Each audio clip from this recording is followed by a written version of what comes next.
Okay, audio is working. Hello, everyone, and welcome to a series of streams that we'll be doing over the next week to cover E3 season. Summer Games Fest season kicks off today with Summer Game Fest Kickoff Live. I'm here with two of my co-hosts today, two of my Playhouse compatriots.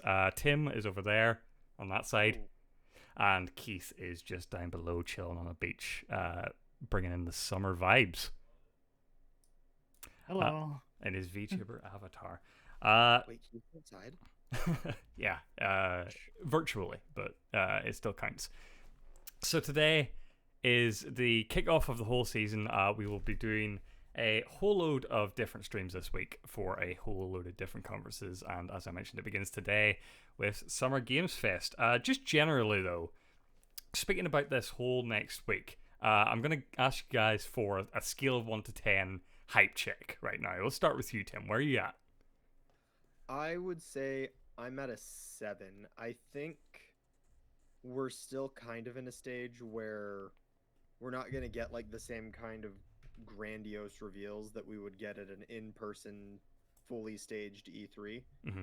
I think developers are still kind of in a state where they're like, we'll just save announcements for when we're ready to announce them, Yeah. not trying to wrap it all up into a big event now. Mm-hmm. Keith, where are your jollies situated right now?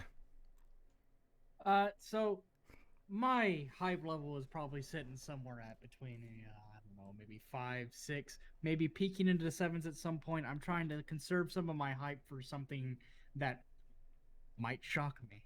Yeah. Don't know what it is. Easy to be exceeded is what I'm hearing. Jeff is just lining up to just exceed your expectations today. That's what I like to hear. I'm pretty hyped. It's been too long. I feel like, though it's not the true in-person E3 that we've had in years gone by, it definitely already feels like an improvement on last year. Lots seeming to happen in the 1 week. We've got a lot of different things, a lot of different indie shows, and a lot of big AAA shows like this one. So there's a good amount of variety there, and my hype is strong. And just before we get into today's talk, I'm just going to remind people that, yes, we are doing a almost full week of streams, starting off with today, Summer Games Fest. Tomorrow, there are a few conferences happening, but we're not reacting to anything. There are a few conferences this year that we weren't sure if we were supposed to react to because we didn't know if it was appropriate or going to be there. So to cover that, each day starting tomorrow, we're going to be doing recaps of each day on Playhouse Live to cover all the things that we won't be doing live reactions to. So that will start tomorrow at 5 p.m. Central. And then Saturday, we got the Wholesome Direct, Ubisoft Forward, and Gearbox Showcase. Sunday is the big day. It says Monday on that schedule. I messed up. We found out before the stream went live. But it's actually Sunday the 13th is probably the biggest day. Xbox and Bethesda Showcase, followed by Square Enix, followed by Warner Brothers Games, probably looking at Back for Blood there. And then immediately after, there will be a very chill stream of probably just me reacting to the PC gaming show. And then all of us will gather back up to watch the future game show at the end of the day. On Monday, the 14th of June, will be Capcom's show, and then on Wednesday there will be the infamous Nintendo Direct, followed up very quickly by Bandai Namco. We'll be doing pre-shows like this for conferences over the whole course of the week where available, and we'll be doing post-shows talking about our reactions to the stuff that happened. So, let's talk about the kickoff show that's happening today. Summer Games Fest. The first one was last year. Was sort of Geoff Keighley's, not necessarily protest, I wouldn't call it that aggressive, but sort of counter to E3. He didn't think the conference was, bringing people together anymore. E3 ended up not happening at all last year. And so what it ended up looking like was this sort of calendar that Geoff was running of a bunch of different announcements happening over the course of the whole summer. This time he seems to be taking more of a Gamescom approach to it, where there's going to be a big focus on this one big event today. Somewhere between 90 minutes and 2 hours, he says, of stuff to go through, of trailers. There'll be some live music performances in there, but this is going to be the big blowout. to kick off this summer. What do you guys think? Do you think this is the right direction for Geoff to take his sort of project in? Are you more excited for this Summer Games Fest than you were last year? Yes, I would say I am. I would say last year was very much a trickle of Yes. information. Mm-hmm. So the idea that we're still just going to be getting like, all right, here's everything, Mm-hmm. is probably a lot better. As long as developers just remember, don't announce games like 10 years in advance. Right. Yeah. I think the year of delay is finally starting to hit the marketing people, and so I don't expect too much crazy stuff here, like 2023, 4, beyond. Like no Mass Effects will continue trailers that is just popping up. No Elder Scrolls 6 nonsense where it's like that's a decade away. I think it's going to be mostly quite contained. But also I don't think that takes away from the hype at all. I think there's a good sort of amount to look forward to. Keith, if you could request one thing to appear at this specific conference today, what would you want? See, that's the hard thing is I don't know what I want. Mm-hmm. I just want something to wow. Mm-hmm. But I feel like that's yeah. Go ahead. It's just I keep my expectations tempered. I don't want to, like in our predictions, I predicted a couple of wild cards coming out, but I really just want something that's going not completely blow my expectations away, just something that's entertain give me a me. little bit of that. Just entertain me. Mm-hmm. Don't just drop something big on me and say, "Oh, 2028." Keith's walking into the restaurant and saying the waitress's least favorite line surprised me. Yeah, that's totally where I'm at as well, because I think that's where a lot of people are at. Again, this is one of the weird E3s. We're still we're coming out of it, but we're still sort of in the pandemic edge, as it were, and so I'm not even expecting anything. There's nothing specifically that I'm looking to see at this show. Even at the Game Awards or like last Gamescom, there were a few things that I was like, I want this. This time, like, they can do no wrong. As long as there's some good looking games here, I feel like that's a win. And so I feel like this E3 season is sort of primed to catch a lot of people off guard and, just sort of satisfy everyone. We have some knowledge of some publishers that are partnered with Summer Games Fest. There are a lot.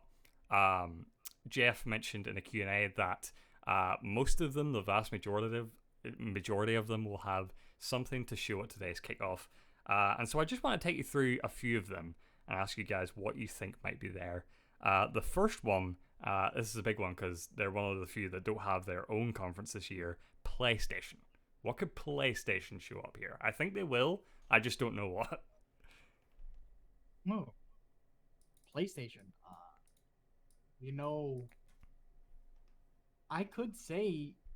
I would say like some showing off a little bit more of the features of the PlayStation 5, because we had that big roll of before it was released of what the PlayStation 5 could do, but maybe a showcase of what the PlayStation 5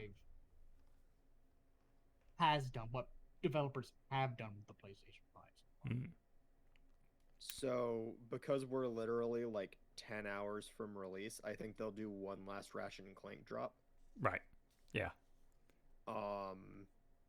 Past that, while I think Final Fantasy 16 will have like, a full cross-platform release, we still haven't gotten anything for Final Fantasy 7 for Remake Part 1's PC release, which we know they're going to do.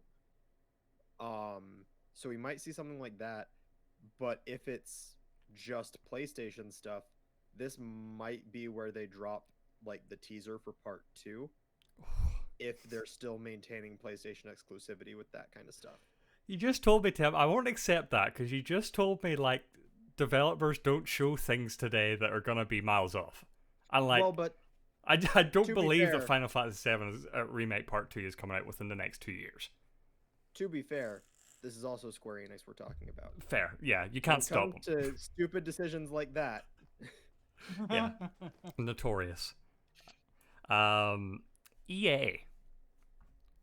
They have their conference way in July. I feel like they could throw down some teases today. Yeah, though I wonder if they would do more Battlefield because they did that yesterday. I still haven't even watched that trailer actually. At the end of the trailer, they did say that there would be a full gameplay reveal sometime this week. So I don't know whether they'll just plug that. But who knows? This is an interesting one. Sega just had the Sonic Central, but other than that, it's sort of quiet lately. Maybe we'll get a little bit more meaning behind that 2022 Sonic game. Rumored to It's be either called that. Sonic yeah, Rangers. It's either that or they're- An interesting one could be because they just did the big remake, re-release, whatever. They could have more information on new Virtua Fighter stuff. True. Yes. Probably more information on the next Yakuza game. Mm-hmm. Yeah. Here's one that makes me mad just in its own. Activision. Whatever here today, what will they be doing? They can't say anything but Call of Duty now. Right, yeah. Nothing but Call of Duty exists. Multiple outlets reporting that every internal studio at Activision is now in some form working on Call of Duty. Yeah, no, I'm at a point now where Activision just needs to implode. I don't think they will, but I appreciate the enthusiasm. We're about 2.5 minutes out of here, so Capcom. Anything today from Capcom? They have their own showing later in the week. Maybe a teaser saying, look forward to our conference later in the week for more information on. I think a sizzle reel, essentially. Yeah, I think that's kind of what you're getting at too, Keith, is just like, hey, here's the stuff we're talking about later. I do hope it's not a lot of that. I do hope it's not like, go to this thing, watch this thing. I hope there is some substance here today. So yeah, I don't really know. Looking for me, like with PlayStation, I would love like just like a quick little thing of Ratchet and Clank. They could have done that. They had that social media thing where they were dropping a bunch of crossover nonsense that led to the reveal of a gun that brings the Horizon robot dino into the freaking game. I feel like that would have been a cool reveal here, but hey, it broke social media for an hour. You're not super familiar with Ratchet and Clank, huh? No, not really. Played bits here and there. The Rhino has been in every single game. Really? Yeah, but it's always been in different forms. But up until this game, it's always been like a just massive artillery machine.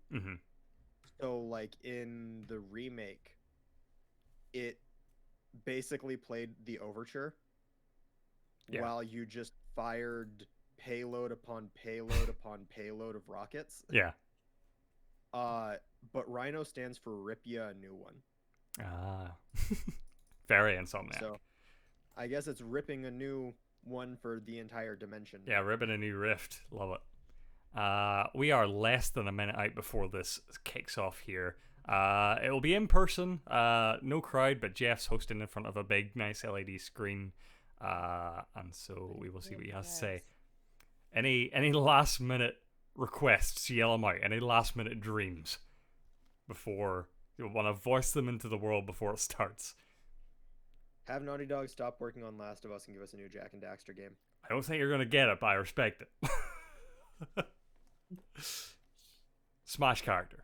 Here. One here, Sucker one at the Punch. direct. Sucker Punch. Give us a new Infamous. Oh, Infamous. I thought you were going to say Sly Cooper. Yeah. I was gonna say, or give us a new Sly. Sly would be fun. Especially after Jack and Daxter, or not Jack and Daxter, after Ratchet and Clank, that'd be fun. I know it's gonna start soon, but I really need to get a drink. Go quickly. Geoff will do a bit. He'll do some preamble. It's Day of the Devs first. Is it really Day of the It's Devs Day of first? the Devs first. That's strange. Yeah, It hasn't this doesn't start until 1. started Until for top me. of the hour. Half an hour before is Day of the Devs. Are you sure? That's what 'Cause- the schedule says. No, but the tweet said immediately following.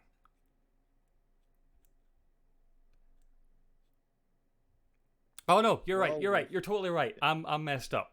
No, you're totally right. It is Day of the Devs half an hour before. Yeah. You're totally right. Go get your drink, Keith. Yeah, go get your drink. You have 30 minutes to get a drink. But they're not showing Day of the Devs on YouTube. I messed this all up. Okay, let's see. They're about to. Oh, okay. Yeah, they've got the kickoff going right now. I don't know. I was very confused because I was sure I read a tweet that said it was after, but I guess not. So we got this little fancy screen going on here. Let me see if I can pull up that tweet. Either way, Day of the Devs will react to it since it's already here.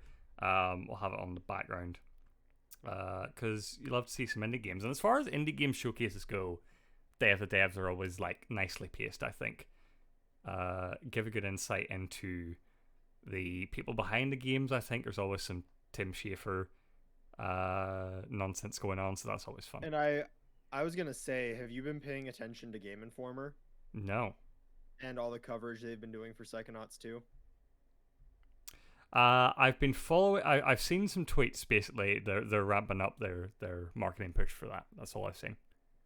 Well, so Psychonauts 2 is the cover for this month's Game Informer. Mhm. And they've been uploading like videos and rapid fire question sessions and all that kind of stuff with Tim Schafer and other devs Yeah. for the game. So lots of good coverage and information on that. So I think actually, now that I think about it, we might see information on that today. In the Day of the Devs? I don't know about Day of the Devs, but I think at least in the kickoff, That would we be have a fun. chance. That would be fun. Hey, I made it back in time. Yeah, I heard Keith yelling. Whose stream are we watching for Day of the Devs? So where is it? I'm trying to find it. I see it on the same channel. IGN.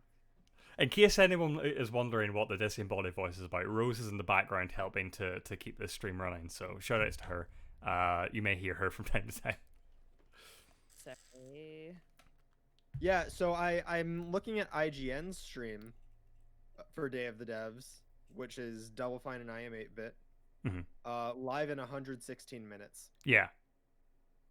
Yeah, Wait. so that's afterwards.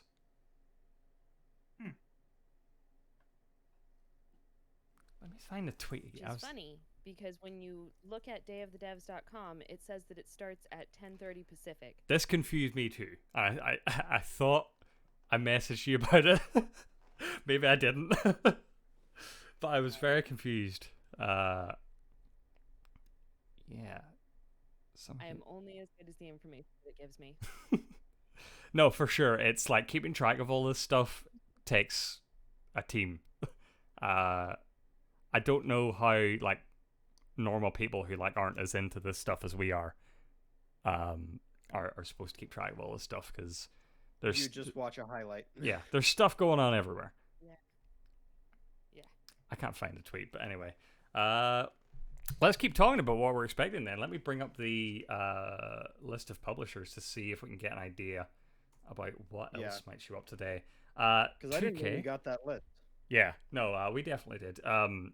Again, not all of them confirmed to show something at this kickoff event, but the vast majority are. 2K, I'm expecting NBA, but I'm hoping that I was right in my prediction for a WWE 2K game specifically with GM mode. WWE 2K games have been bad for years, terrible buggy messes, and they've not included the things that people want, and so that's why they took a year off last year. And so I'm the slogan for this year's is "It hits different," so I hope it really does. But I can't hear that phrase without laughing nowadays. Why does that make you laugh? It might be because of the Trash Taste podcast, Right. but I don't know. Just in general, people saying that something hits different is just kind of a meme to me now. Normally means it hits exactly the same, but yeah. Amazon Games, we know Prime Gaming are the sponsor of today's showing and Summer Games Fest generally. Thinking some New World here. That Yeah, weird I've had a multiplayer lot of thing. people asking me like, "Oh, will you get into New World?" And I don't know. Yeah, I still don't know that I trust Amazon to make a game. I don't even think Jeff Yeah. Bezos will get into New World. This looks like another experiment by the big companies, Google Stadia and stuff like that. So New World is just going to be a MMO that had a bunch of money thrown at it to basically just be there to say, hey, we threw a bunch of money at it.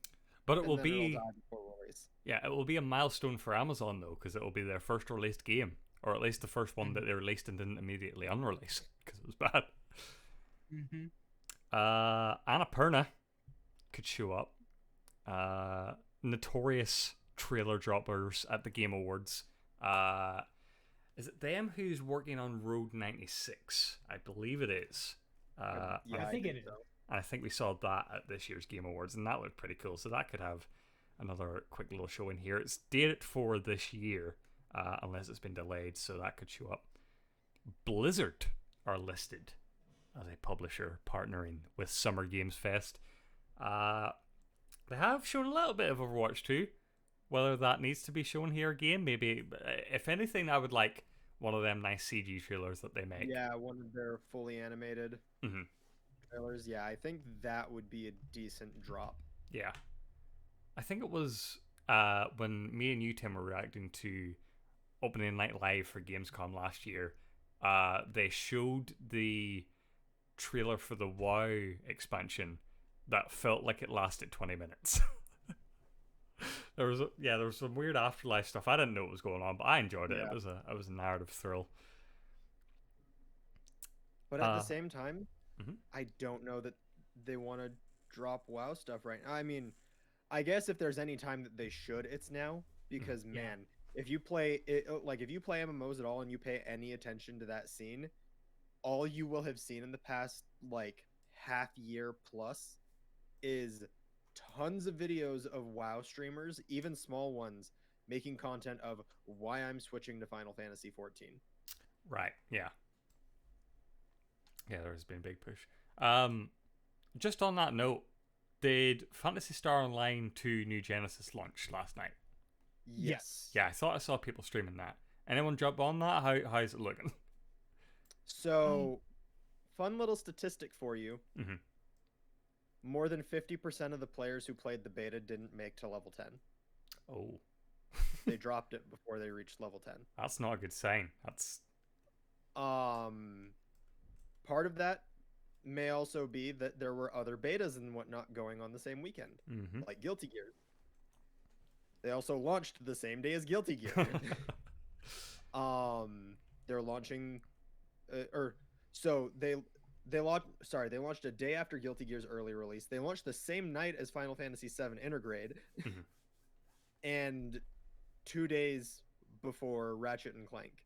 Yeah, a lot going on. So yeah, I think they're gonna get drowned out. I think loyal players will play it. Like Maximilian Dude was playing New Genesis last night. Yeah, either that or the night before, or something like that. So, people playing it. But it's also like a 96 gig game. Oh, jeez. So I will never get used to the sheer amount of hard drive space I need for modern gaming. Oh, dude, just wait for Unreal 5. Oh. Just wait. Do you know how big? So you know that demo everyone was freaking out about? Yeah, the one. Yeah. Do you know how big that was? That was like 100 gigs. You gotta that little demo was like 100 gigs. Gotta get them textures. Devolver Digital, I feel, could show something off here and then again show it at their own thing. I feel like that these are two different stages, so they could double dip. A great .emu, a great way to start the summer would be a shadow drop of Windjammers 2. I feel like. Possibly also some look at some Teenage Mutant Ninja Turtles Shredder's Revenge. That would be cool. Yeah, both Definitely. of those. I know Dotemu have a bunch more. They're like kind of becoming one of the bigger publishers out there, but I don't know the full list of things they're working on. Epic are here. I'm really only expecting Fortnite. Yeah, I was gonna say they'll just go over the new Fortnite expansion. Yeah. Well, the thing is, they already dropped. Apparently, they already revealed the new season. It's a whole new season. It's aliens. Rick from Rick and Morty's there. That's all I know about that. And of course, Epic Games, owner of both Mediatonic and Psyonix of Rocket League fame. So maybe some Fall Guys, maybe some Rocket League, all that good stuff. Some drops here and there. I just noticed Finji Co. is listed as a publisher, and the only reason I know them is because I think they're the publisher on Tunic. Not trying to get anyone riled up, but that's the only thing I know. Are we going to see Tunic? We might see Tunic, and then it comes up 2028. Yeah, yeah, 2028, December 1st, 2028. God, Tunic's vaporware by now, isn't it? 100%. Sable's getting some love in the. It got like a gameplay reveal at the IGN show a few days ago. That's like occupied the same space in my brain as Tunic for a long time. Is like a game that's never going to actually release, but looks like we're getting closer. So I remember the name. I can't even remember the game at this point. Sable is the game that you saw the GIF of on Twitter. It's the one that's like cell shaded. It's got the weird rusty motorbike, and you're going through like deserts and stuff. Yeah. It was just a GIF on Twitter for like a year. That kept circulating. It's like, look how good this looks. Gearbox again have their own thing, but can maybe drop a little bit something here. Koch Media is really a wild card because they own so much. They could really show anything. I believe they own THQ Nordic, who are... I don't know if that contract's still going between them and Nickelodeon. So I'm saying Rugrats Search for Reptar remake. That's what I'm throwing out there. I mean, to tie in with the new Rugrats CGI there you go. TV show. There you go. That style, 100%. Well, no. So is that bad? Do we hate the Rugrats? Do we hate modern Rugrats? It doesn't look great. Okay. It looks real creepy. I kind of liked it when I saw the trailers. I don't know. Maybe I just need to have. Nah, you know what the like crazy galaxy brain drop is? Mm-hmm. Like didn't there used to be like a Nickelodeon Smash ripoff? Yeah. You're blowing my mind right now. I've never heard of this. It was in web browser, I believe. Web browser, dude. Yeah, it was on their site. Okay, so maybe I'm thinking of the kart racer then. Yeah, the kart racers are still going. They just released like a second one on Switch, I think. But yeah, they've been going for a while. If we're talking about browser games, bring back the Cat Scratch browser game. Does anyone remember Cat Scratch? No, I remember Interactive Buddy. I don't remember that at all. All right. Jeez. Browser games. Yeah. I guess we can go with Gaia Online or Neopets. Oh my god. All right, we're going down nostalgia lane. Bring back Club Penguin. Wizard 101, anybody? I never played that. Wizard 101 is still going strong, apparently.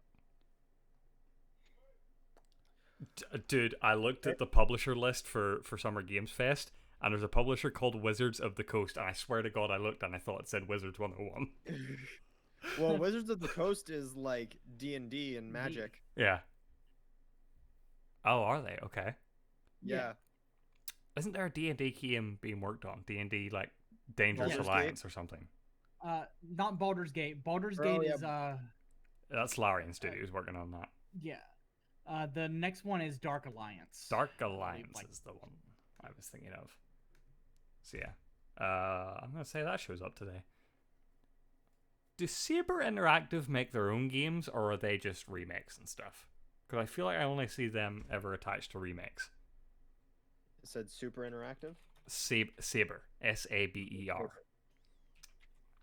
I feel like I only see them as a support studio for like remasters and stuff. They did World War Z and Time Shift. Sick. Okay. Bandai Oh, I Namco. guess they were on Call of Cthulhu as well. Oh, okay. Did that do well? I'm not sure. I'm I guessing don't it think didn't. it did. I'm guessing it didn't. Inner Sloth, so Among Us stuff. Maybe another Jeff mask. Bandai Namco, Elden Ring will be here. I see in my YouTube feed a Elden Ring trailer at Summer Games Fest stream. So someone's already trying to bait people in with that shit. Yeah, 100%. Get them clicks. Raw Fury, I forget what they do, but I constantly see their name thrown around. I feel like they are publisher for several smaller studios. Oh yeah, they published Call of the Sea that released earlier this year. Backbone, Wolfstride. Oh, they're publishing Sable, so maybe we will see some. Maybe we'll see Sable and Tunic both get a release date. That'll be fun.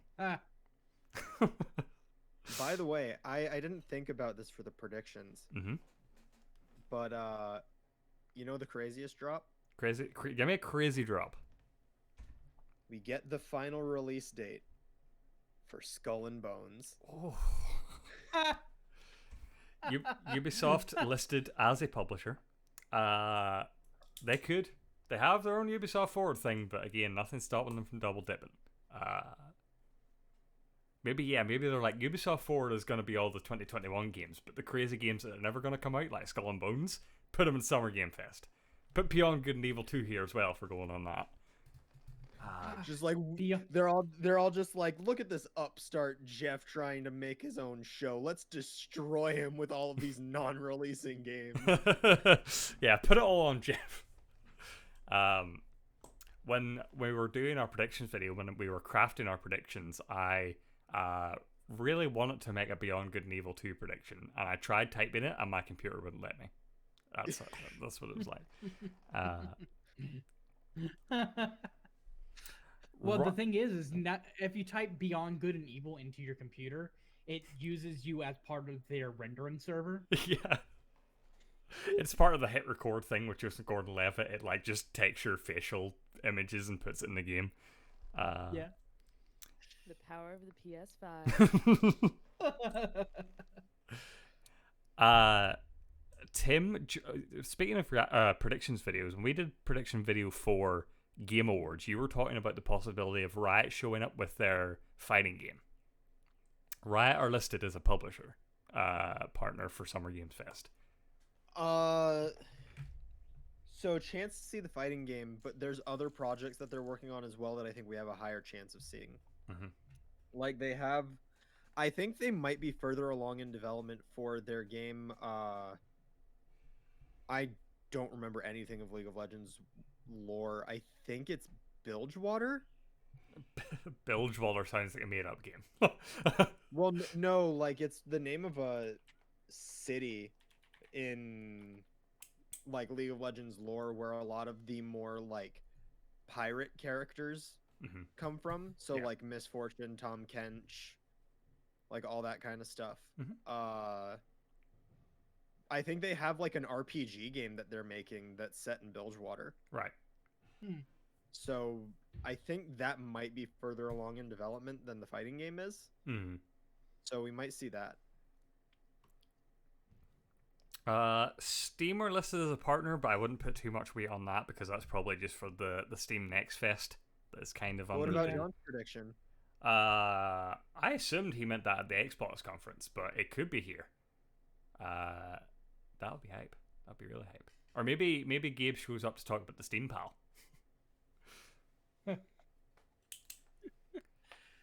Gabe hasn't shown his face in public in how long? No, because there was... Right, okay, so there was the thing we were talking about in Playhouse Live like a week or two ago. He was in person at some event. I can't remember where it was because there were like a small crowd. But someone went up to him in Q&A and asked him about the possibility of Valve games coming to consoles, PS5, Xbox Series X, and he very clearly said you will find out about that by later in the year, by which he could mean today. But the crowd collectively went, "Ooh." Yeah, because like I hadn't heard of that, but I feel like I was pretty accurate in the predictions video about Valve kind of just forgetting that consoles exist. Yeah, dude, 100%. And like, wouldn't you like if you like when your screen is just covered in like money, like just going in? Yeah, I mean, covered in money and tons of games that people have 0 hours in, even though they own them because they got them during your absurd sales. Yeah. I just bought Dwarf Romantic last night because someone in the Couch Creators chat told me to, and I haven't played it yet. And E3's happening this week, so I'll probably forget about it by the time we're done with I E3. still think I have 0 hours in Valkyria Chronicles HD. Oh, bro. Oh, the backlog's getting bigger. It's only gonna get bigger today. Finn and I just share that love for Valkyria Chronicles. Oh, it's so good. So good. Platinum. I never actually platinumed one. I should go back and platinum one. That's definitely a thing I should do. No, I platinumed 4. Sure, yeah. I got pretty... Because I was like... Someone died early on in my campaign in the first one, and I was like, I'm not going back. I'm just going to carry it the whole way through. So I need to play a whole new campaign to get that trophy. Speaking of platinuming, it led me down this weird train of thought that led me to someplace else for PlayStation. Ooh. PlayStation just got a new first-party studio. Oh, yes, Team Asobi. Yeah. So, what if we see something new for Astro? I would love... Astro's Playroom is was like... nice and tight. Yeah, and it's one of the best games, in my opinion, on the PS5 at the moment. Sure, the log is a little small, but... Like, man, Finn, I wish I could actually show you the footage of me doing those runs. I still need to attempt to beat you. Oh my god. Dude, that game, when you like actually dive into it deep, there is so much fun stuff to do in Astro's Playroom as far as just like well handling tech and it is like in my opinion like a gold like A to S tier platformer. Super rich platformer that only gets better the more you dive into it, I think. Yeah. So I would love to see Team Asobi have something here. Yeah, seriously, like, because Astrobot Rescue Mission was a VR game for PlayStation VR exclusively, so I don't think many people have played that. I haven't had a chance to play it. And Astro's Playroom, while a fantastic game, one of the best on PS5, some people still write it off as like a tech demo. Yeah, just like, yeah. So I think a full-fledged, a confirmation of a full-fledged Astrobot game for PS5 would be really good. Astrobot RPG. Which you also just made me think of another thing that PlayStation could drop here today. Because we know it exists because the patents are out there. What if they drop the PlayStation VR today for PS5? Oh, they could. I don't know if this is a hardware spot, but they could.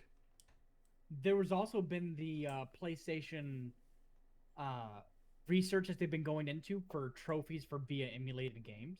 Yeah, that keeps getting thrown around. PS2 classics, PS1 classics, perhaps.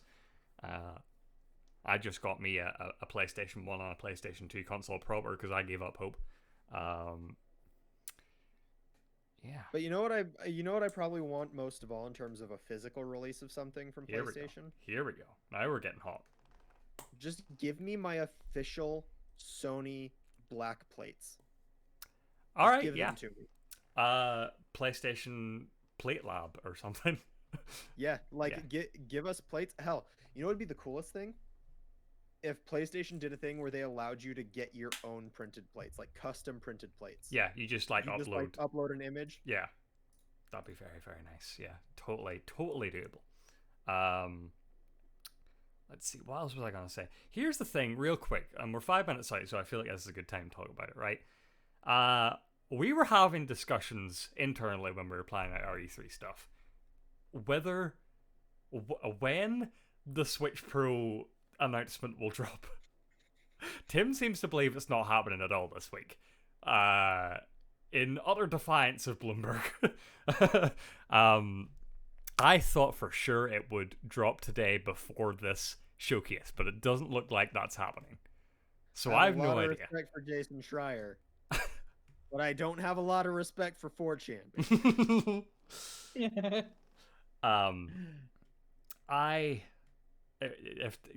If they dropped it during this, that would be crazy. That would be the biggest middle finger to Geoff I've ever seen in my entire life. Just like everyone logging off, going to Twitter. That'd be wild. But yeah, I thought for sure that would happen today. Maybe it's because they know that the Steam Pal is happening today and they don't want to compete. God, dude, you know, I've never really thought about it before you said that. I cannot imagine the amount of like legit corporate espionage that happens pre E3. Like there's got to be some insane amount of corporations just like digging into each other's files and like digging into conversations and emails and whatnot to find out like, okay, what's this person talking about? Mm-hmm.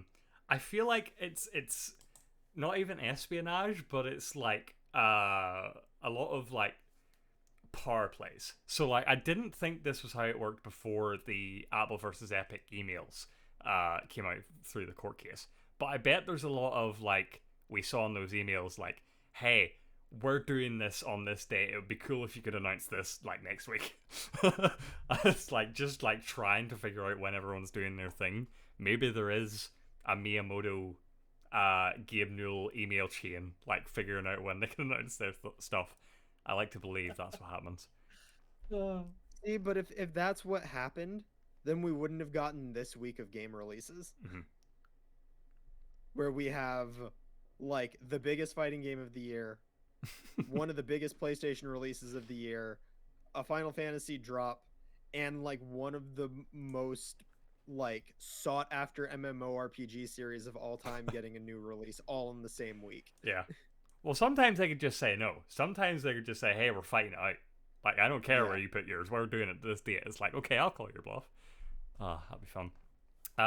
Chat, I want to know, we're 2.5 minutes out properly this time. What is your biggest hopes going into this show? Again, it's going to be hard to think of something specific because we've never had a show like this before. We've never had a Summer Game Fest kickoff. So it's a complete wild card. But I'm interested to see what you guys think and are hoping for. Yeah, so we're only 2 minutes out. And we don't have any Square Enix showing up here, right? Square Enix are listed as a publisher partner, yes. So do you think we get a teaser and then a bigger reveal later in the week for Eidos's new game? It would be not unheard of for Square Enix to do such a thing. That could be interesting.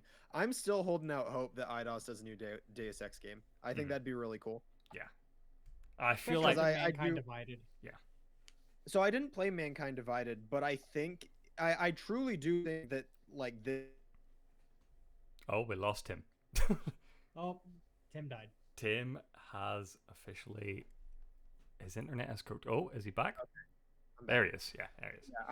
Yeah, I think this is like Eidos's opportunity to pick up the scraps of what Cyberpunk left behind, and kind of retake their throne. Like I said in the predictions video, like because I think Deus Ex owns that throne still. Mm-hmm. And do you know what's weird? I think if you're gonna throw a Deus Ex, even like if you're gonna throw out a Final Fantasy 16, I feel like it might be better to do that here than at the Square Enix thing. Like, I wonder if Square Enix are themselves thinking, right? I wonder are they thinking like this is the bigger show than even our show, so let's do the big drops here. I wonder. I like for Final Fantasy 16 specifically. I'll go ahead, Keith.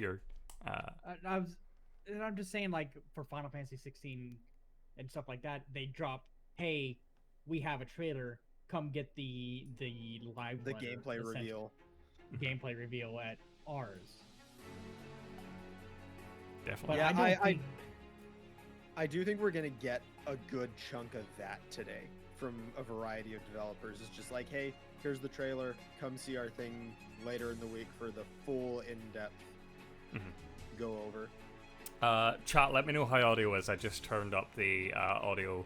We're 10 seconds out. Let me know what it's like in relation to our voices. E3 starts right now. Let's get into this. Congratulations, E3 has officially begun. Oh, here we go. Viewer discretion is advised. I love to see it. Ooh, and we're already facing the desync, by the way. Mine's starting now. Oh, okay. Yeah, mine is starting now as well. By the way, so just hopefully I can get this out before anything goes off. Has anyone here been listening to or reading Press Reset? No, not yet. There's a great quote in there from, man, now I can't remember his name. Real big developer who did Deus Ex, System Shock, all that stuff. And I hate that I can't remember his name. But he made a quote that was like, two executives wanting to push him because money. And he said, have you ever heard of a game that came out on time and on budget that anyone gave a shit about? Basically, I think he said that anyone cared about. Yeah. That is all I'm allowed to tell you right now. This is just the start of the big Summer Game Fest weekend. I know that Deus Ex has a lot of regard, and he has a lot of regard because of Deus Ex. Yeah. Square Enix, Ubisoft, and The set is beautiful, by the way. now to summergamefest.com to track all the events. Wait, is Geoff this an Keighley. Intel show? There is a lot of great stuff coming your way. It feels like Geoff Keighley is the man Today, in the we kick things gaming off with industry a to get big basically whatever you 90-minute want. cross-industry For sure. showcase meant to put platform He's that and one uncle rivalries at Christmas. aside. We will have updates and news for you, no matter if you play on Nintendo Switch, PC, PlayStation, or Xbox. The biggest games in the world That will cube be really here. does look like an Some of the Intel CPU smallest box, ones, though. too, made by Yeah. emerging voices and developers from around the world who represent what's next. Thank you so much for tuning in and kicking off Video Game Summer. Well, let's begin with a brand new game announcement. By the way, I think the You're top about to comment I see saw the on that world final reveal premiere for the of the next Rhino for great Ratchet and Clank. adventure I think the top from comment I saw was Gearbox like Xbox is and still 2K. better Yeah. or something like that. That's, yeah, just don't look in the replies. Don't look in the chat for these streams. Oh, okay. New Guys, world the console, premiere. guys, the console wars are no longer a thing. Yeah. Yeah. No? This font's familiar. Seems very D&D. Did it really say Gearbox? I missed that. It rises from the grave. It stalks the ocean floor. That I didn't see Gearbox, but that looks Gearbox graphics wise. You I cannot wasn't hide from fate. Borderlands 4 Dark Souls Edition. Make your own. Oh my god, they do have guns. Or is this some weird amalgamation of Borderlands and Godfall? Andy Samberg.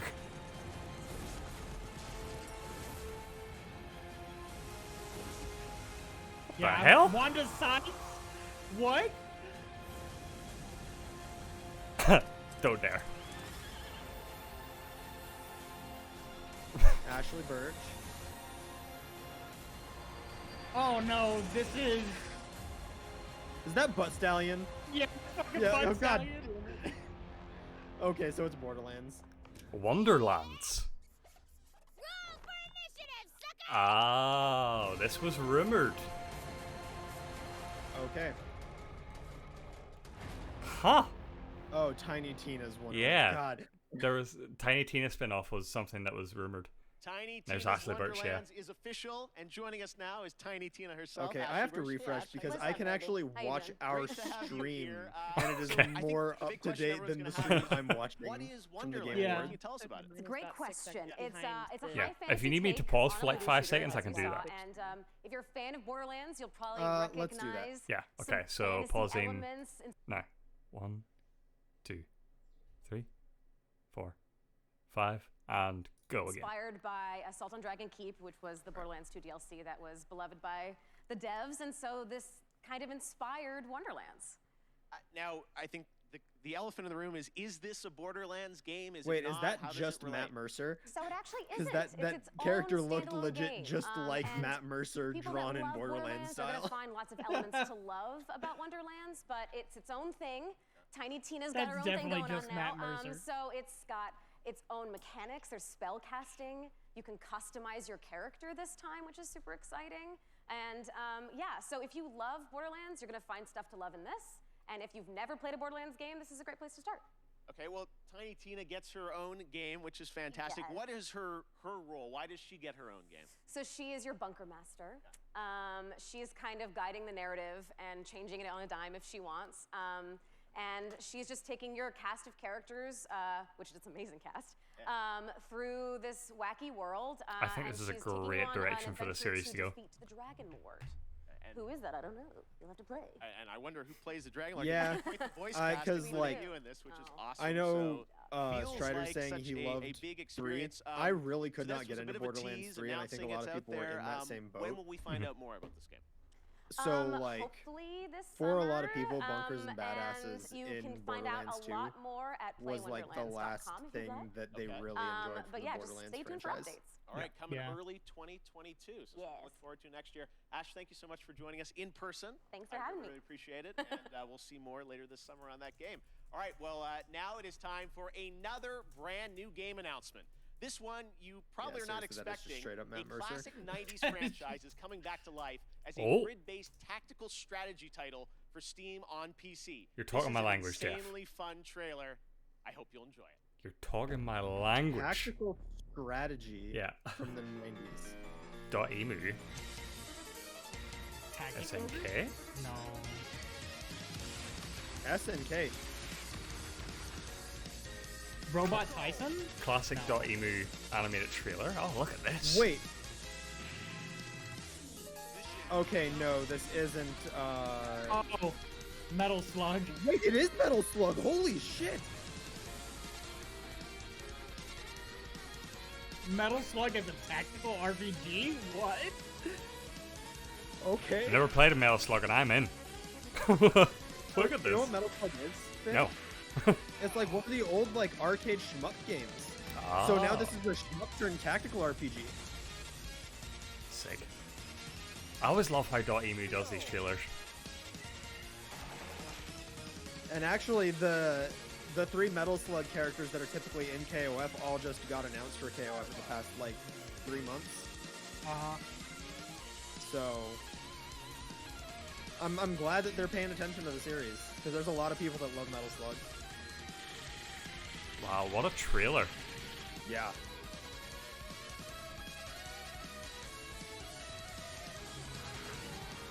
What was this on Reminds me of a Switch? classic Oh, they did say This it is was coming to PC, Steam. didn't it? Okay. Steam. This is so charming. Yeah. Like, all the animations and everything, it's so charming. I mean, Metal Slug is a shoot 'em up with a lot of personality. Yeah. Tactics. Metal Slug Tactics. Yeah. Okay, we have another big announcement for you from a surprise guest, but it's well past 3 a.m. their time, so don't worry, we chatted earlier, and I'm very excited to share this with you right now. Hideo, Hello, perhaps? mystery guest. Yeah, so that has Yeah, to be there he is. Japan. Yeah. Yeah. Mr. Kojima, it is so good to see you. Thank you for joining Kojima! us Holy crap! from Tokyo. So he First has an of all, I announcement? just want to ask, Oh, how are he's you gonna- doing? How are you oh, it's feeling? gonna be How are weird. things right Strap in, now, folks. over there in Japan. Dude, what if he somehow dropped a Metal Gear announcement? Stop it. Stop it. Won't have it. Still a state of emergency. No, the state of emergency is restarted multiple times in Japan. Well, we certainly hope that you're going to get your vaccine soon.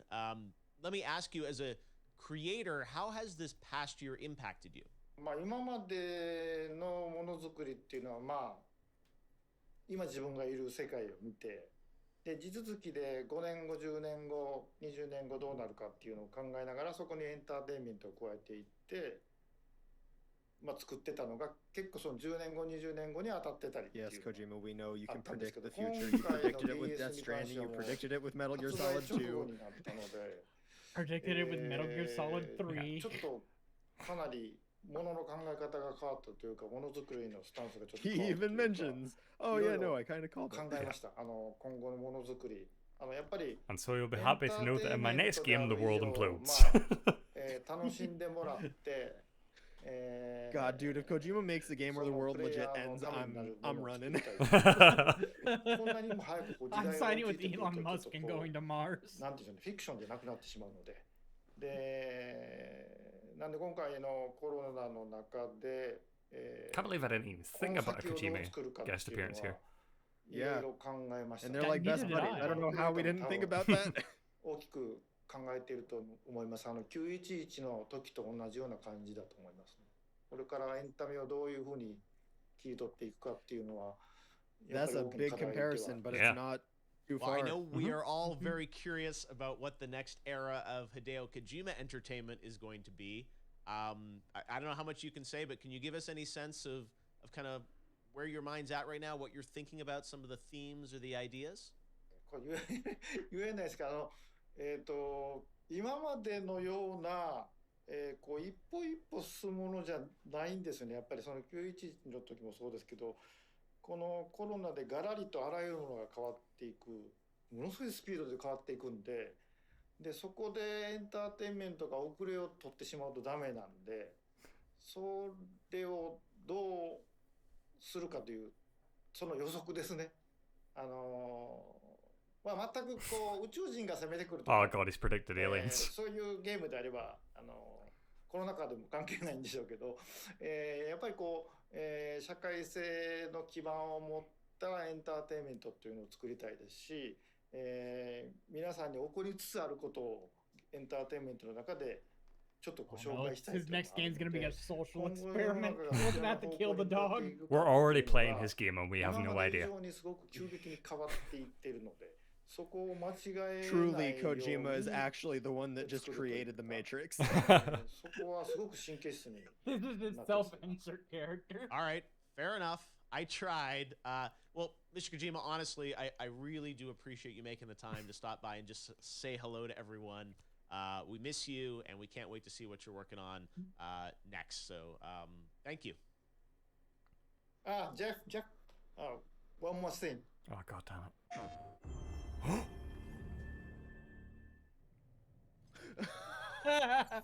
Oh, this PlayStation Studio. Oh man. Oh. Death Stranding PS5. Okay. Unless it's gonna be something else. How dare he? Yeah, so I didn't finish Death Stranding, but I don't recognize this area. Yeah, this doesn't seem- no. No, it's definitely This is new not content. This is not Death Stranding.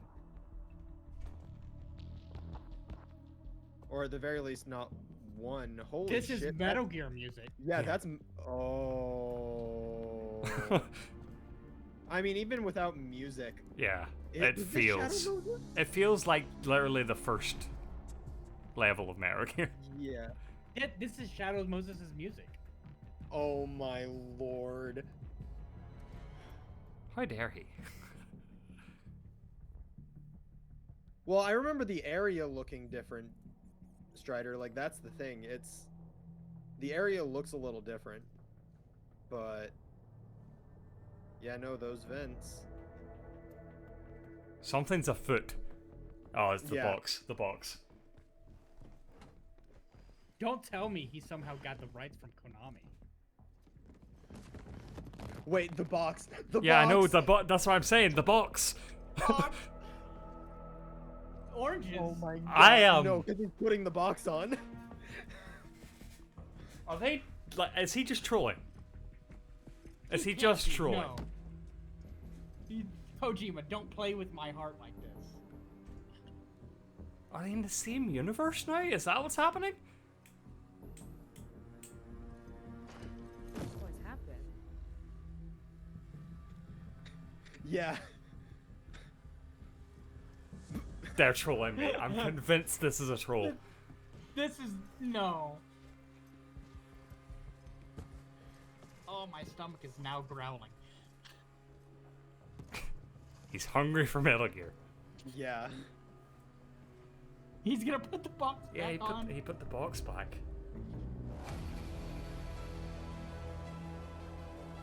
What are you doing, Kojima? What the hell? Death Stranding PS5. Director's cut. Director's cut.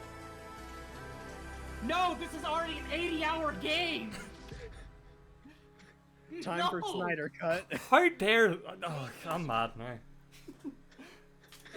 There you have it. Death Stranding Director's Cut. Fuck you, finally. Lord, He literally Kojima. put Metal Gear back on the I shelf. told the full reveal is just weeks away. Stay tuned. All right, next. It's my honor to welcome to Summer Game That Fest hurt. a legendary actor who dedicated Full a whole reveal episode weeks of away. his Disney Plus show to exploring the world of gaming and has been in games like Call of So Duty does that Black mean that Ops 3. PlayStation's gonna do We're a thing? thrilled to Or does have that just him mean here at Kojima's going Summer to? Game Fest. Jeff That's a good Goldblum, point. how are you, It's a my good, friend? really good point. Thank you so much, Joffrey or Geoff or sorry, I think it's Jeffrey. Hey, maybe it's Jeff. Hi, Jeff. Thank you so much, sincerely, for having me here. Jeff to Thrilled Jeff be here. connection. Hey, I was watching your show, and Jeff I was Goldblum's such a wondering weirdo. if there might be some video game world premieres, as you say. And sure enough, yeah, there is. There is. Yes, we do like our world premieres around here. Any chance you brought one with you today? Well, it's funny you should say that. Yes, you could say, yes, I do. If you don't mind, I've got something here. I'm What gonna could he read bring it with him? Jurassic on this. Park? There's a little bit of a teleprompter they're putting up. I there, don't so I'm think he gonna has read that kind of something, 'cause power. I don't want to get it wrong. Independence I'm very Day. meticulous about this. So, here's a dramatic reading of this game announcement. I guess Ready? his I'm gonna make the outfit game is kind announcement of right now. Independence Day era-ish. Hello. But I'm well, here at to the same welcome time, That's it's Jeff Jurassic Goldblum. Park too. to a I very know, but- different world. Well, he wears like normal It's suits going more. to elevate you to new heights. It's going to submerge you to new depths. Maybe even challenge you to control chaos. Elden Ring. Actually, it's going to certainly challenge you to control chaos. It's a Sonic the world Hedgehog. so-called evolved. Chaos control. Take a look at the, you guessed it, world 2K premiere. evolved. He's not announcing a fucking evolved sequel. That would be nuts. We ignored. Ah, here we go. all the Dinosaurs. Okay, Yeah, Jurassic Park, I think. dinos. Yeah. Forgot the lessons. We abused our power. Jurassic World Evolution again? We played with genetics like it was a toy. So another Jurassic Tycoon game. Seems high budget though. we weren't They careful. just I had the mean- Jurassic Park And music. now, here we are. There we are. This is a very Will this be a Different survival world. game in a world where the dinosaurs have conquered the Earth again? Planet of the... Oh yeah, Jurassic World Evolution 2. There we go. Okay. Coming this year. Okay. I feel like the first game did really, really well, so yeah, this shouldn't be a surprise, really. All right, this performer's Well. new album, Jubilee, is out now, and her book, Crying in H Mart, is a New York Times bestseller. Here now to perform Glider from the upcoming open world game Sable by Raw, Fury, and Shedworks, it's Japanese Breakfast.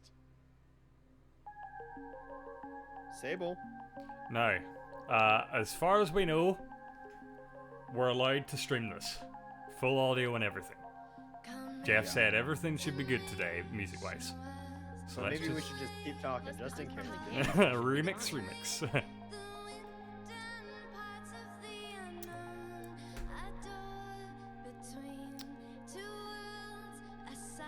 I'm gonna be interested to see if Tim recognizes Sable when they show it here. Oh, I already recognize it from the art style There you go. and the Yeah. background. Yeah, like slightly more platformer adventure-y vibes, but like still very Journey vibes. Yeah, Yeah. yeah.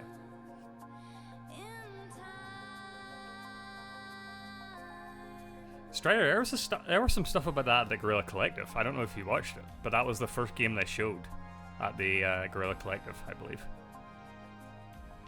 I know, I don't know how to pronounce that name. I don't know, it's Nedum or something, but yeah, definitely they showed. I would imagine. Yeah. Mutagenum.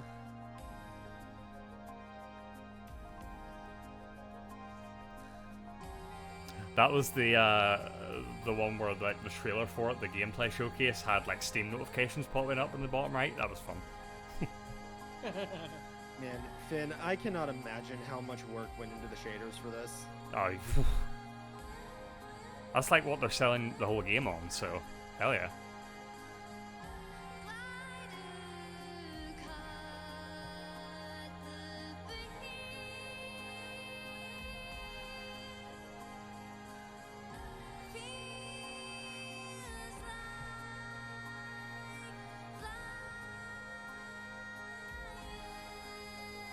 I wonder, is there any NPCs in this game? It's just occurring to me that I haven't seen any. I thought I saw some earlier. In one of the, like, city-esque environments. Yeah.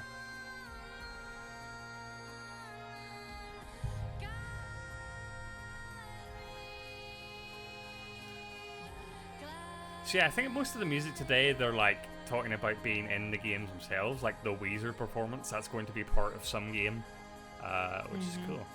It's not just like Weezer? random music. Yeah, Weezer's gonna perform today. The only thing I can think Weezer ever being is maybe in a Sonic. Geoff was sort of hinting towards like a new original thing, so we'll see. I thought maybe it was going to be Life is Strange, but I don't think it's that. So beautiful. Thank you, Michelle. Sable will be released on September 23rd this year. That's some news for you. And to learn more about this amazing game, Release watch date. the Tribeca Games Showcase. That is tomorrow, where Sable was named an official selection of the Legendary Festival. Now, today is just the start of Summer Game Fest. Day of the Devs with IM8-Bit and Double Fine will immediately follow the live show today, and there are more events coming all weekend and all month, including the Xbox and Bethesda Games Showcase on Sunday. It's going to be a good one.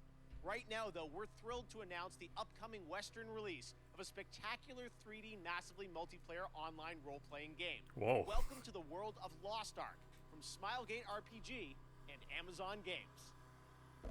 Oh, it's another Amazon Games game. Although they're not developing it, it seems.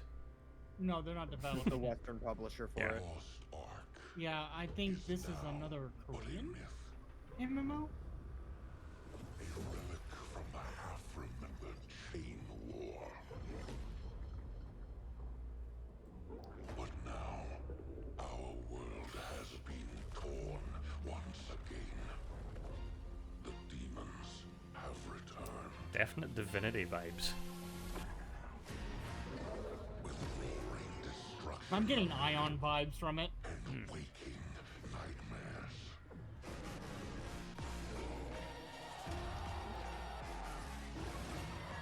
A lot going on here. Jeez. Oh, now they're using generic trailer music? No. Yep. I mean, what do you expect from Amazon?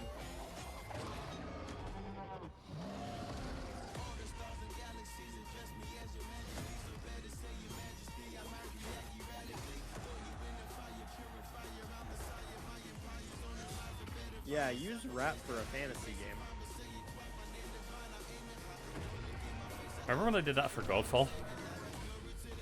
I know when it We was. all shit on it? Yeah. And I'm not gonna stop from shitting on this. This does not look very good.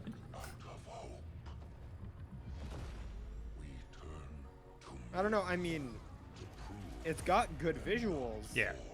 But I'm talking visuals about aren't the enough to sell me. Yeah, I was gonna say visuals are not enough to sell me on MMO though. The like battle sequences are showing. I'm just wondering about. Like, is that real? Cutscene, most likely.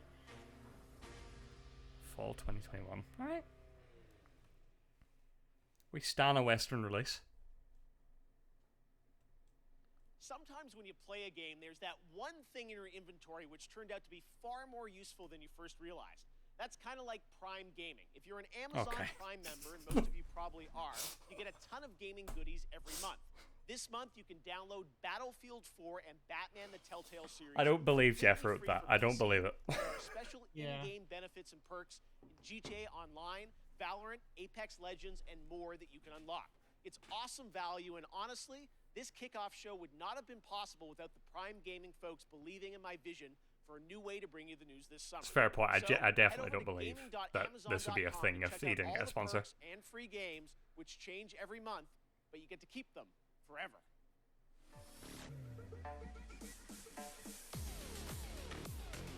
All right, here we go. Getting that cash. I mean, he had the. I'm not blaming Geoff for having to do it. Yeah.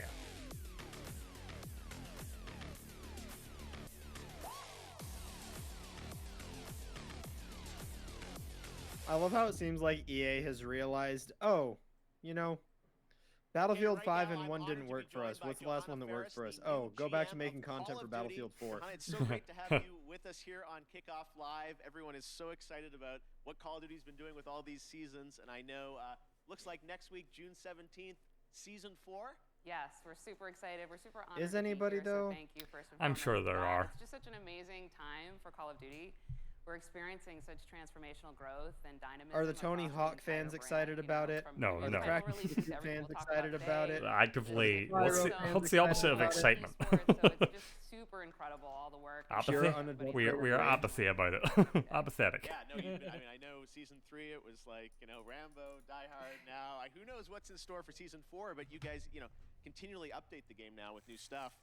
Season 4 is coming next week. What can you, this is first info on it, so what can you tell the fans watching around the world? Yeah, we're stoked. It's jam-packed with new content across Cold War. See, and I get Warzone. far You know, less you've hype for got new Rambo in a Call of weapons, Duty we've game got than I new do for maps, Rambo we've in got Mortal badass new Kombat. operators. What about Rambo in Super excited Fortnite? about the hijacked gulag. We've got expanded zombies content for everybody Really who loves fun. that part of, you know, the gameplay experience. So we're thrilled, and I'm excited to bring it forward a little bit here today. I'm just scared of the day where like Season 5 comes and it's the Skylanders season. All the Skylanders are just running around the Warzone. Help! That would get me to play it. I would get back to Stealth Elf. She was amazing. Do what you are told, and you get to live. You understand? If you actually still have your Skylanders for whatever reason, you can put them in the game. I don't. I'm so sad. I miss Stealth Elf.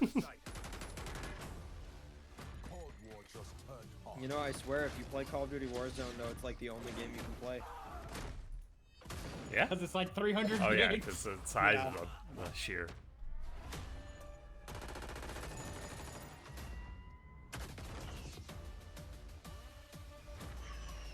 We've located the satellite.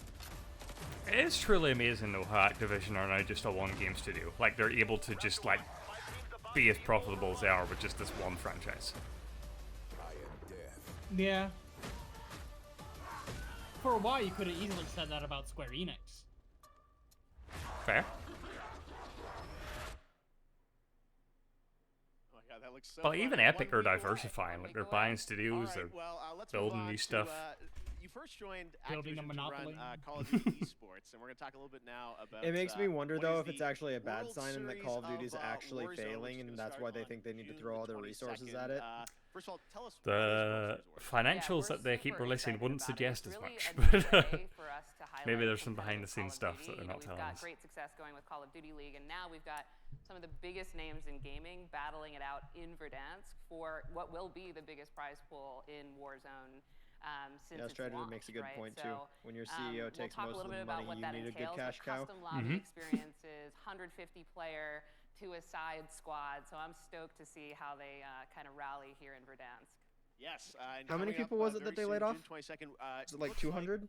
Looks like Can't Twitch remember. Rivals No, is going to be a can't part of remember this. the Yeah, number. we are honored to be in partnership with Twitch. But like even look at always, EA right? and they But have the certainly EA's here with Originals World Series of initiative, Warzone, and they lose partnering money with on Twitch those other than Rivals, maybe who's a way out already and done It so Takes Two. much, But to they lose really money on the put rest of them. competitive But Warzone like they on just do display, it so that couldn't be in better partnership there, they can and, at least we're excited to have everybody tune in. make some claim to like there is one that thing, gaming though, that space. everyone has been But talking Activision about just online, not and interested that's, at all. Who the captains are going to be. For Yeah, the so structure of, Activision Blizzard the World Series of Warzone. said Just for the last first year they were event, going to yeah, lay off I around understand 50 we've, employees, but getting the a little bit actual reveal report here of suggests the who some of the total captains figure of are. laid off Yeah, we employees love the closer first to 5 190. captains of the first of many events to come. Yeah, it's probably some weird Like thing I where they said, don't these classify are them as huge layoffs and influencers and personalities Yeah. in Call of classify them Duty, as and like they them also leaving share our passion intentionally for or whatever. competitive Call of Duty, right? They really believe believe. Because I know the a promise lot of of the people World who Series left, Warzone like to really level up what it the needs Crash to really battle Studios it out. and So, like the Spyro Studios, couldn't be Vicarious happier Visions with and some of stuff these were all names, like, many of whom also hail yeah, from the I Call of left Duty intentionally, family. but like there was nothing there And for I'm me excited anymore. to see who kind of takes the cake here. Yeah. We'll see.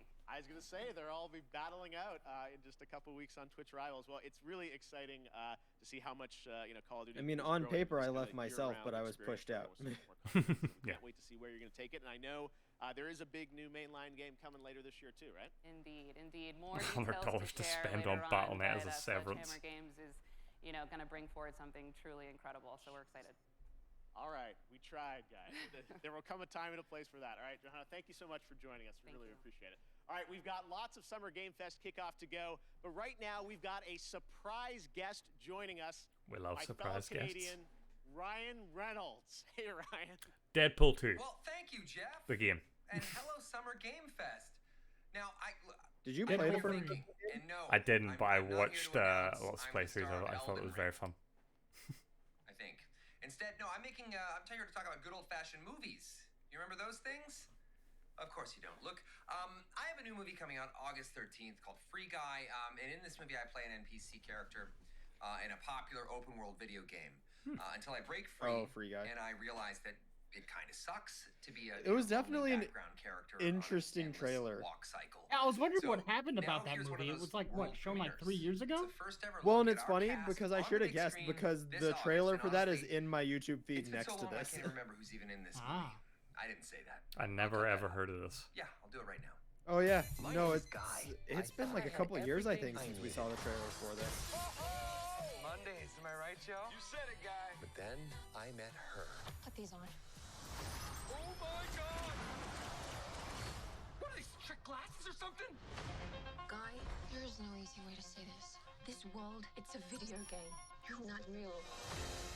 Reset my And the guy responsible for this world was going to destroy it. Are we talking about Huh. God? You've met God? Yes, he's an absolute troll. Trolls exist. We can save our world, but we have to fight together. I don't even know what's happening right now, but I love it! Oh, that actually hurt my hand. I have 3 words for you. Blue shirt guy. This guy is outskilling all these players. Ninjas in it. Never seen anything like this. Oh god, ninjas in it. Jacksepticeye's in it. Pokemon. Even made for someone like this. Terminate him. Oh my god. God. Nope. I can't die. I'm never gonna die. Yeah, this is one of those movies that even if it's bad, I'll watch it. Yeah. Yeah. That was fun seeing Ninja, Pokey, Jacksepticeye, Laser I'm Beam. gonna close my window because I'm Oh, not sure if yeah, people can hear my Guy. lawnmower. Ryan had to say it. I can't say it yet. All right. Up next. it won I multiple believe you awards did, at the Game Strider, just Awards, and because Among Us I'm just pretty keeps sure I going. sold that game. Now it's time to hear from Inner Sloth on what's Among coming Us. next.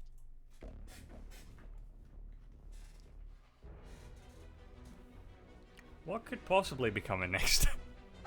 More Henry Stickmin maps. Ah.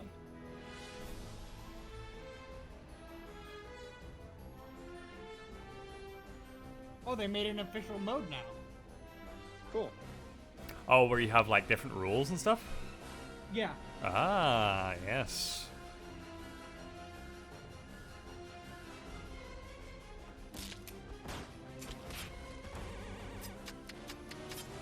I might Oh have no, to. they added a plague doctor mask. I might have to dive back in because I never reached the point of playing enough of this game to hate it. I don't like me, it, I just- but you know. I couldn't get into it, but that's because Lots like it's of one of those fun games where you ahead, just and speaking kind of of had to Among be on Us, it early, or last you had year to you start may with remember a group. Yeah, Because rare if Geoff the group you're Keighley playing with mask has was started well available as before a you, you're Twitch just drop around the Game not Awards. playing. Never to be Yeah, seen they have again. map awareness In fact, and I often hear on Twitter from all people that who stuff. get booted from games with the mask because folks think they're hacked. Well, never fear. Today, the mask is back. Just head to Twitch, connect your account, and watch 15 minutes or more Jeff of is such a Kickoff dork and I Live love it. to get your very own Geoff Keighley mask once again, and then it goes back into the vault. I don't know what's going on. All right. Speaking of independent developers, now I'm very happy to welcome to Summer Game Fest the head of indies at PlayStation, a legend in his own right, who Shuehei has some Yoshida? exciting things to share, Shuehei Yoshida. Yeah. Hi, Shu. Thanks, Jeff. Hi everyone, I'm Shuehei Yoshida, head of PlayStation. Maybe some Indie. Sifu action. What I love about working Give with us Legend of independent Dragoon. developers are the new and It's unexpected indies, games that they not- create, which allows us to offer an array of unique Hey, SIE experiences for Japan players. doesn't exist anymore, so it's indie In my enough. role at Sony, it's very exciting. Independent to from get to meet with existence. these talented studios, which sometimes can be one person or a small group of friends, to help nurture their ideas and bring them to the PlayStation fans. One example is from Fiji, Chicory. who has been I working wonder if with we'll Greg see that Lobanov, new, the developer of Wonder Song, to like that publish their Chinese-made new game? Chicory. Oh, Black Myth. Colorful Tale. No, Chicory it released was like today one and dude gives developing it. It was players like the a first-person chance to shooter. experience a coloring Oh, book yeah, yeah. Like where next gen. players use Uh-huh. their painting powers to Forget its name. explore, solve puzzles, This game's out, make I think. friends, Oh my and god, I need to draw go on it. on anything. Check out Chicory A Colorful Tale on PlayStation 4 or PlayStation 5. There's gonna be after the such a show. wide variety As of a shit in huge this game. Soulspawn games fan, I totally enjoyed the beautiful 2D action adventure Salt and Sanctuary a few years ago. Soulsborne? The developer Ska Studios has been hard at work on a new title, which I'm proud to present to you, Salt and Sacrifice.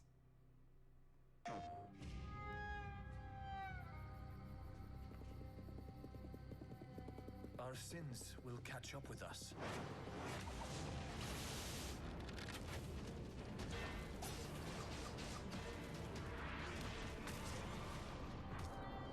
Always. Crab.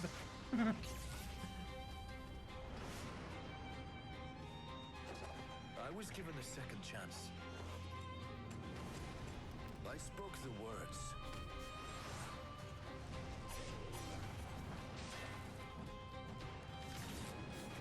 I drank the Mage Bane.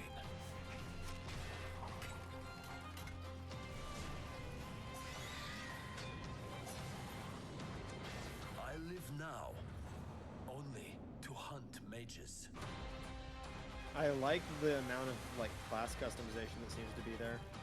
Yeah. I remember Salt and Sanctuary being a thing, but I never played it, so I don't know if this amount of customization is an improvement and is new, or if it was in the original. But together, From what I remember, the chaos.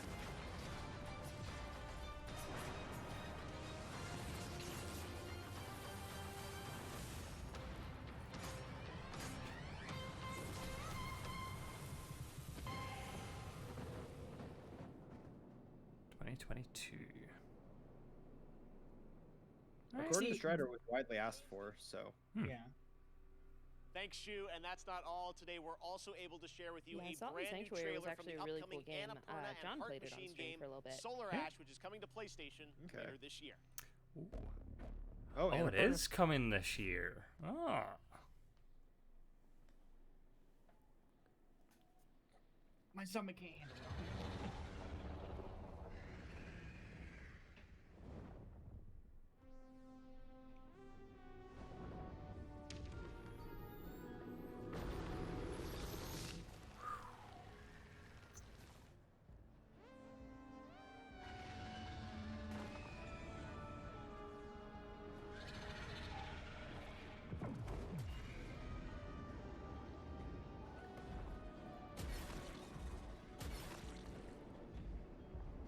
It's crazy how they made all this in Game Maker. Really? No, they didn't. Okay, I was gonna say. They made Hyper Light Drifter in Game Maker, but I imagine this is not. I can see this being Unity. Yeah. 2021, they're doubling down.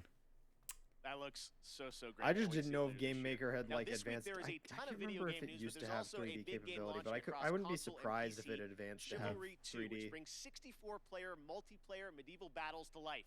Sledgehammers, swords, Chivalry 2, I axes, guess you this name it. is. And it comes from Torn Banner Studios Yep. in my hometown of Toronto, Canada. Come Here's hither, a come look at the hither, come launch hither. trailer for Chivalry 2, which you can play. I know Strider's been hyped up on it.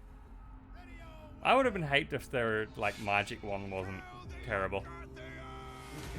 For every warrior, there comes comes a time when a moment will decide your fate.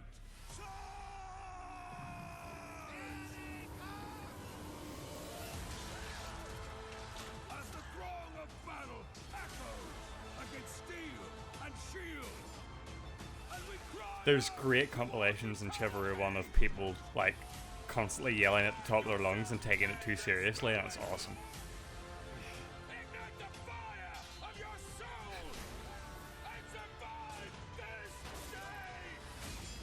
Fall before me. Another victory. I can't see this being anything other than a fun weekend.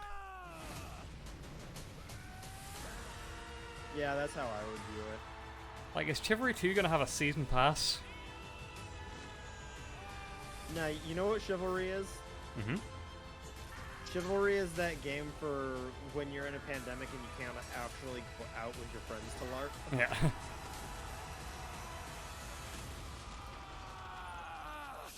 Cosmetics and MTX.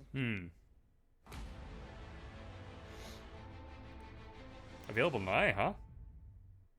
This month, Hey, Valorant Shadow and Drop. Riot Oh wait, celebrated no, its that was one released. No, it was just already out, yeah. Starting next Monday, June Yeah. 14th, Prime Gaming members will get an exclusive player card to celebrate the 1-year anniversary and a pity party spray through June 25th. This is all leading up to the release of Episode 3 of the game later this month. Came out on Monday. Celebrated with Chivalry an 2. epic WW Fest Unlocked Year 1 stream on June 25th. But there will also be a new agent. Who could it be? Well, here's your first very, very exclusive but very, very quick tease to whet your appetite, with more to be revealed later this month during Summer Game Fest. Are we talking about Fortnite right now? No, Valorant.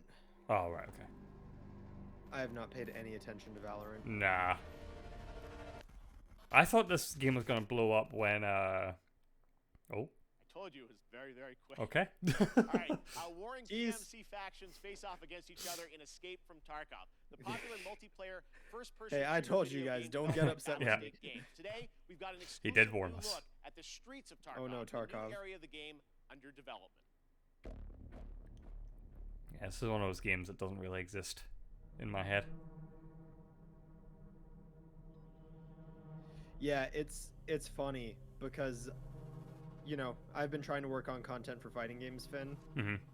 And I've talked about how, like, people talk about the like skill barrier to entry like being too high. And I went and I like looked up a video on like how to get into Tarkov. Take a guess how long the video was. Oh, it's 3 hours. It was an hour. Okay. And that was like just for the basics Yeah, yeah. of the game. Like literally like how to navigate menus and shit. I feel like I need one of those for like any Crusader Kings game. I keep trying to play Crusader Kings and just failing at it. And I don't know about Witcher 3 because I haven't played it yet, but I know Witcher 2, like, that's a game you can't put down and come back to because the control scheme is just so weird.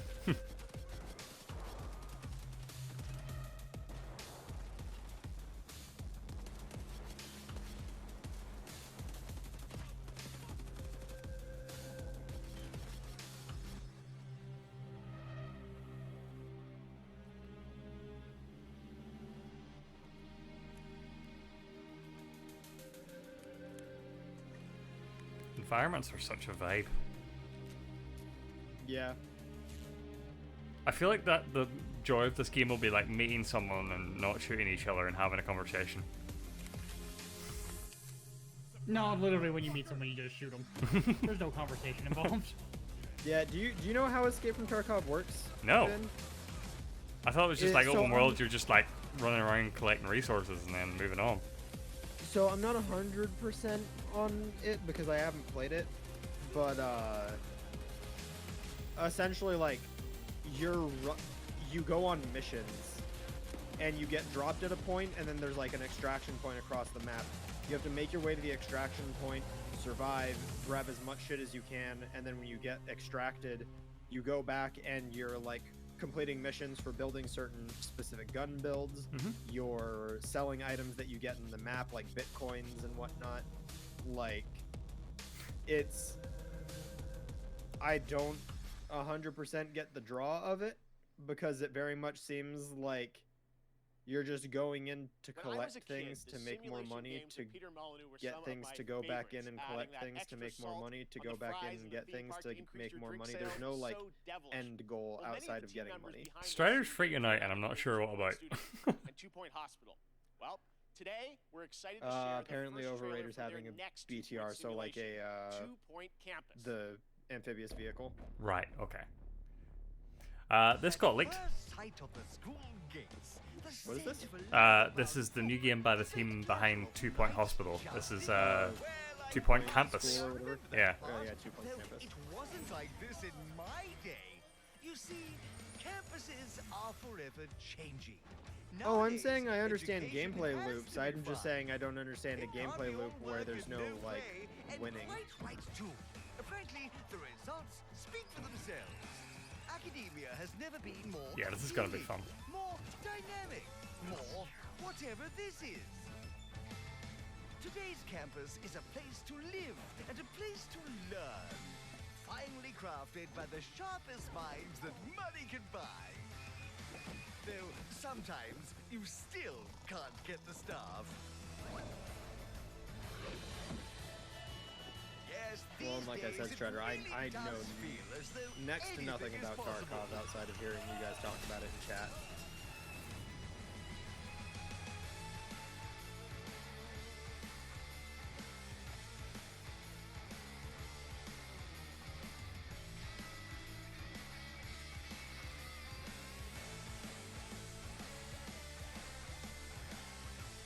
I hope we can make like ridiculously huge schools. Class is in session 2022.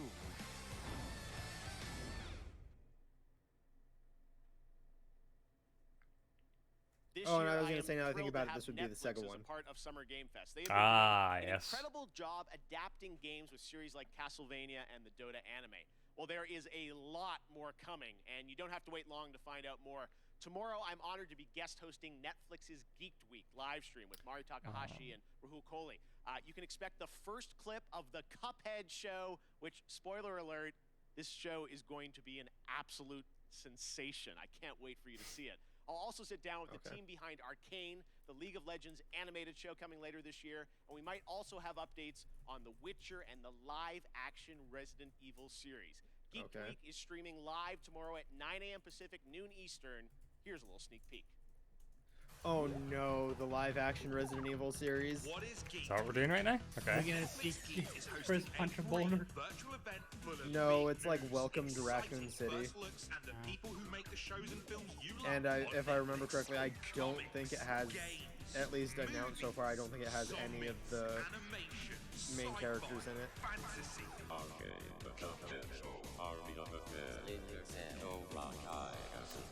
Hold on, did they say Splinter Cell? They said Splinter Cell, so we're getting a Splinter Cell show, I guess. Grab your devices, tuck in, and join Netflix Geeked. There wasn't a logo though. There's so much to get geeked about. So my bet with John still stands.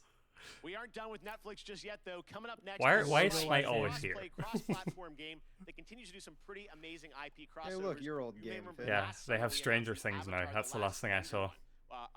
Well, as Smite enters its 9th year, it's time to go Yeah, here we go. upside down. Wait, Smite had an Avatar: The Last Airbender Yeah. thing? Mm-hmm. Okay. You can play as Korra, Zuko, or Aang as like skins for the characters.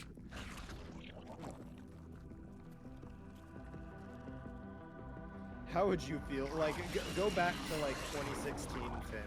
Oh no, How I'm. would you feel if you were playing Smite and you just saw this thing without Stranger Things being a thing? Yeah, that'd be weird. That'd be real weird. I'm trying to think like what character they're putting that skin on.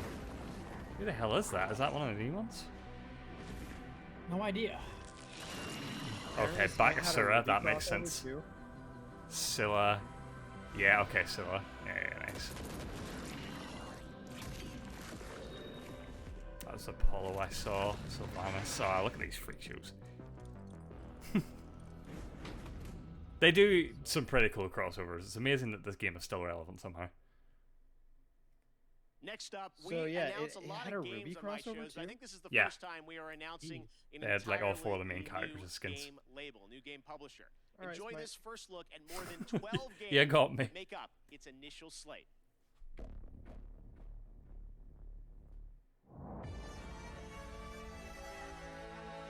New publisher. Sometimes I ask myself what it all means. Let's begin.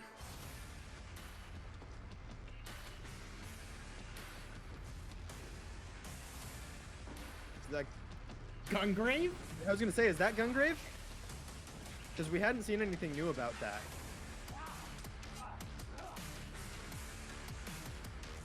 Yeah, that's Gungrave, that one is. Payday. There was a Total War looking thing there.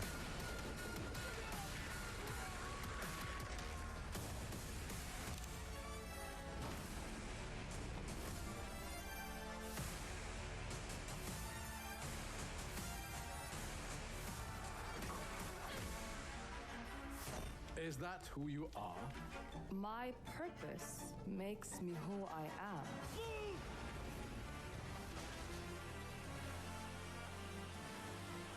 I finally have the feeling we're doing something worthwhile. Being relied on to succeed where others would fail.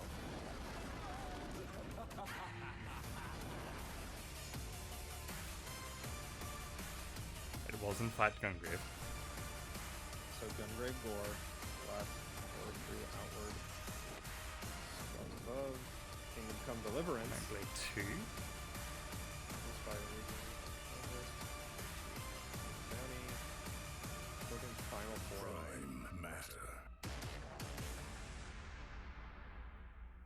Prime Matter. One to have on the radar, I guess. There you have All right. it, Prime Matter, Payday 3. So I'm wondering if There's that's actually Payday one 3 more then. game Yeah, to he go on just Payday said it. 3. And for that, we go to Todd Hollinshead from Saber. Todd, how you doing? I'm great, Jeff. Thank you for the intro there. I'm really excited to have this little Saber. last edition, which is that Saber and Prime Matter are working together on a new game in the Painkiller franchise. Wow. All right, very cool on that. And there are more details on Prime Matter coming tomorrow with a stream at noon Pacific, 3 p.m. Eastern, and I will be stopping by. Next up is a brand new IP from a brand new studio, Stray Bombay. It's coming this fall only to Xbox, PC, and Game Pass on day one. It's called the Anacrusis, a 4-player cooperative first-person shooter set aboard a massive starship stranded at the edge of explored space. You team up with your friends in an infinitely replayable fight against alien hordes to unlock perks, weapons, and new ways to play that you can share with your team. Here is the world premiere trailer.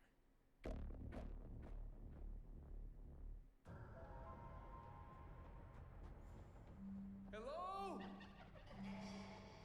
NASA! Liu! Left 4 Dead, but aliens, I guess? Yeah, looks like that. No problem. Stick together and let's do this. Is this a disco? Yeah, this is definitely Left 4 Dead, but with aliens. It's so 80s though. It's Yeah. so 80s future. This is not good. This is not The good. Jetsons Left 4 Dead. We open the doors and run. Just run. No stopping, no shooting, just I sprint hate to the environments. I have to say that. It's really flat looking. Well, still under development, but, Yeah. you know. Heavy. Really? I mean, new studio, new IP. I could get it. From Latin Brutus. We'd sound smart. God, that looks like the calling them Atari brutes. logo. Eon, you don't Yeah, want it to get in here and does. help name these? Nah, I'm good. Brute!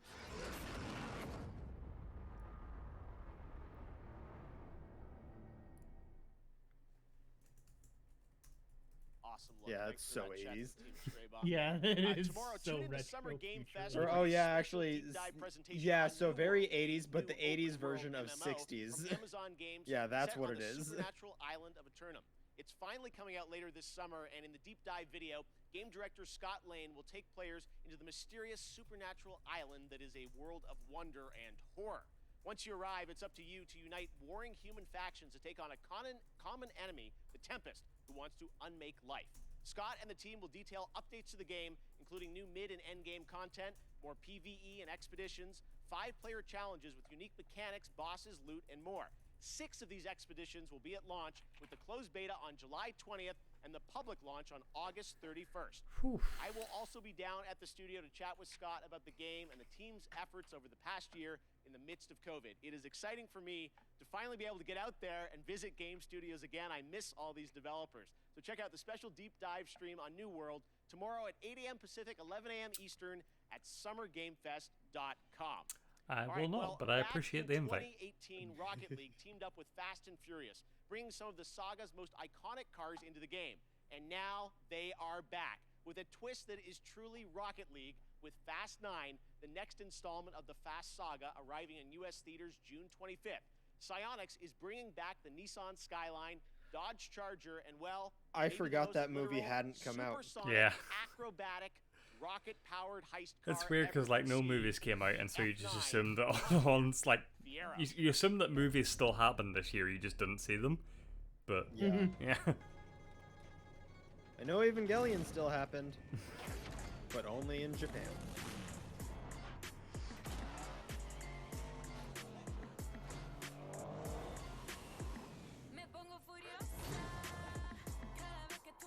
You pretty much can't own that car in the States. I don't know if you can own it in the UK either. The Skyline? I wouldn't know one way or the other. Strap a rocket engine to a car and play soccer. Any reason why? I'm Seems not like the a right car idea to person, me. so. The Fast and I Furious can't remember what three-car the reason bundle arrives was. June 17th in Rocket League. Okay, next up, last year, a new Swedish company named Shark Mob released a teaser for their first unnamed multiplayer project in the Vampire the Masquerade universe. Tonight, we're putting a name on this their is first a game weird with a brand new world premiere trailer. like place to be in for this studio, because like yeah, Vampire the Masquerade, did it come out? Did Bloodlines 2 come out? It's delayed again, Nope, wasn't it's it? been delayed. Yeah, so like that the main game is clearly in trouble, and this was trying to latch off the back of that. For centuries, But this could end up easily being better than Bloodlines 2. maintaining the masquerade. We have influenced your society. Fed on your This feels blood. so Watch Dogs Legion. Thrived among you. Until now. I'd be very disappointed if your only like reference points in the UK are Watch Dogs Legion and Vampire the Masquerade.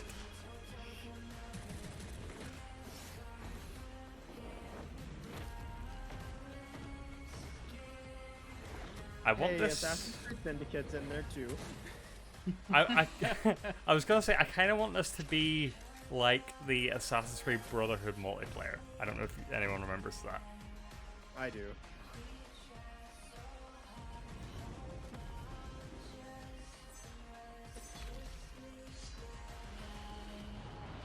Speaking of multiplayer, that just made me think. Finn, did you pay attention to the Battlefield reveal at all? I skipped through the trailer. So, did you know that it's a multiplayer-only game that's still going to be like $70? Yes. I also know there's no battle royale. Yeah. I can't wait to play this What was game. At this time. We actually won't have to wait long. You can sign up now for the bloodhunt.com is where you go for the closed alpha PC test. Yeah, I'll go on a available Bloodhunt. July 2nd. Bloodhunt will be released later this year. Next, the latest horror game series from the Released creators of before Until Bloodlines 2. Dawn continues with the House I of probably Ashes, part of the wouldn't Dark Pictures anthology. do the alpha, This but I would third watch game people features play it to see how American it and looks. Iraqi soldiers stranded in a cursed temple. Here's the story trailer with the exclusive reveal of the monsters lurking in the depths.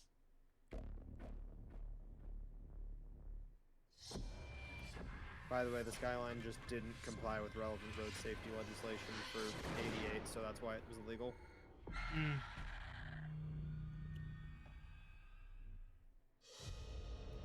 An ancient horror has awoken from its slumber and is hungry for blood. What's this one called again? We see how many I think have it's got fallen revealed. into shadow. I mean, it Satellite sweeps reminds me of the Call of Warzone have Cthulhu. uncovered what appears to be an underground storage facility. There's another Dark Strongly Pictures game, suspect but I forget what this chemical one, weapons are hidden, like this so we episode need is to move called. fast. The monsters lurking in the deep. Is it? Is it called that? To I'm descend guessing. into the unknown alone is extremely brave. Little Hope. That's the one I was thinking Or of. extremely foolish. Unless that Brothers one in came out arms, already, and this is a whole will new it one. be a case of each man for himself? You teeter on the edge of an abyss. Your survival depends on the choices you make. I know I've seen their logo before. I They can't will think of be as a their compass, games though. guiding you through the unknown. There's Man of Medan, What Little Hope. nightmare have these luckless souls fallen into? Until Dawn, Little Hope, Man of Medan, and this one. That's one. That's it. Okay. Okay, yeah, Man of Medan and Until Dawn are ones I definitely know of. Will be snuffed out. So are they much more Unless cinematic you can games? find the means Yeah. to save them. From what I understand. Trapped beneath the earth, swallowed by the void. Will you find the path to salvation? Or be lost in the darkness forever? House of Ashes.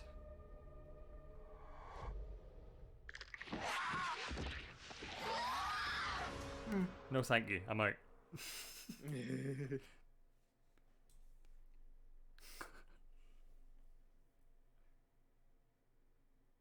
Yeah, definitely don't know, Telltale man. David Cage is what I'm kind of basing this One off. of the longest, I don't know most that anyone beloved wants to have their JRPG game compared to franchises in David the industry Cage is games. Not now. really, no.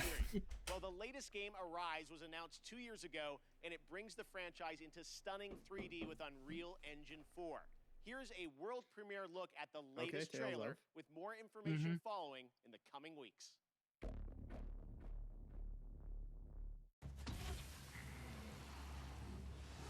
Tales of Arise is an anticipated RPG for me.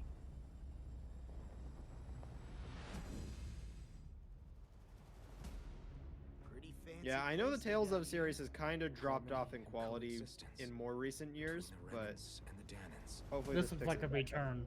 I'm Dohalim Ilkaris. Should you need my skills on the battlefield, all I care for is maintaining peace. I'm Captain Kisara of the Elder Menancia Guard. Why do spear users always get such cool movesets in games? From now on, when I fight to protect my dream. Well, this crew just gets bigger and bigger. The Reynolds. Seems the rumors you were Tales of running Arise. were Anime. true.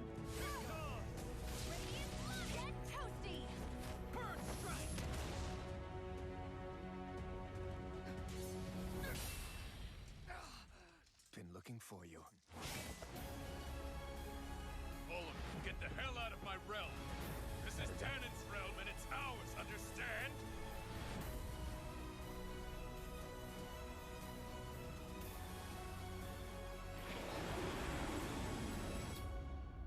Is it over?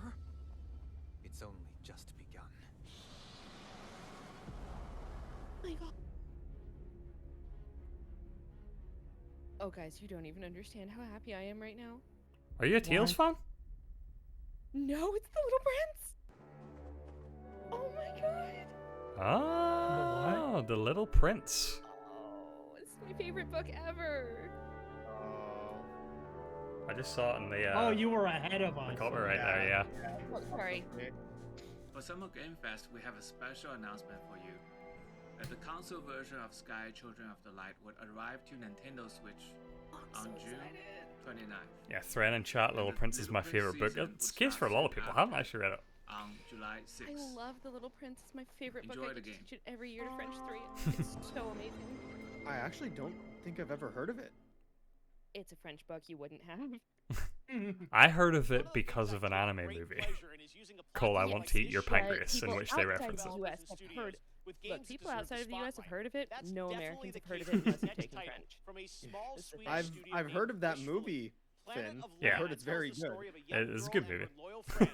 It's like a passing mention of the Little Prince in it, but I watched it recently. Little Prince is also heavily mentioned in Persona 5 because of Jose. He is the Little Prince. I'm convinced. You can't convince me otherwise. Okay. Okay.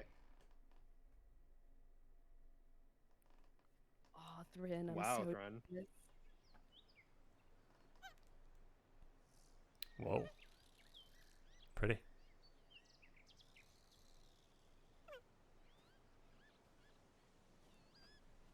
For a second, I thought that was just straight 2D.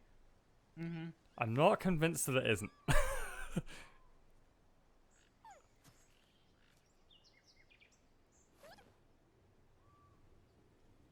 Nah, it has to be a shader.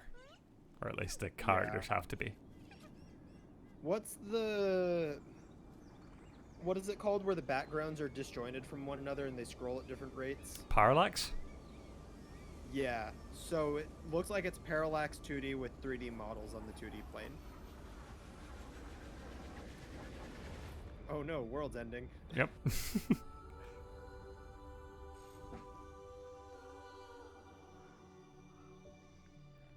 Can't tell if I like this animal creature. Anyone else getting Ori vibes? I was getting Unraveled vibes. I just have a feeling like something is going to happen to one of these two characters and people are going to be sad about it. We're going to get another Corone meme of fingers. The Off-Earth Odyssey.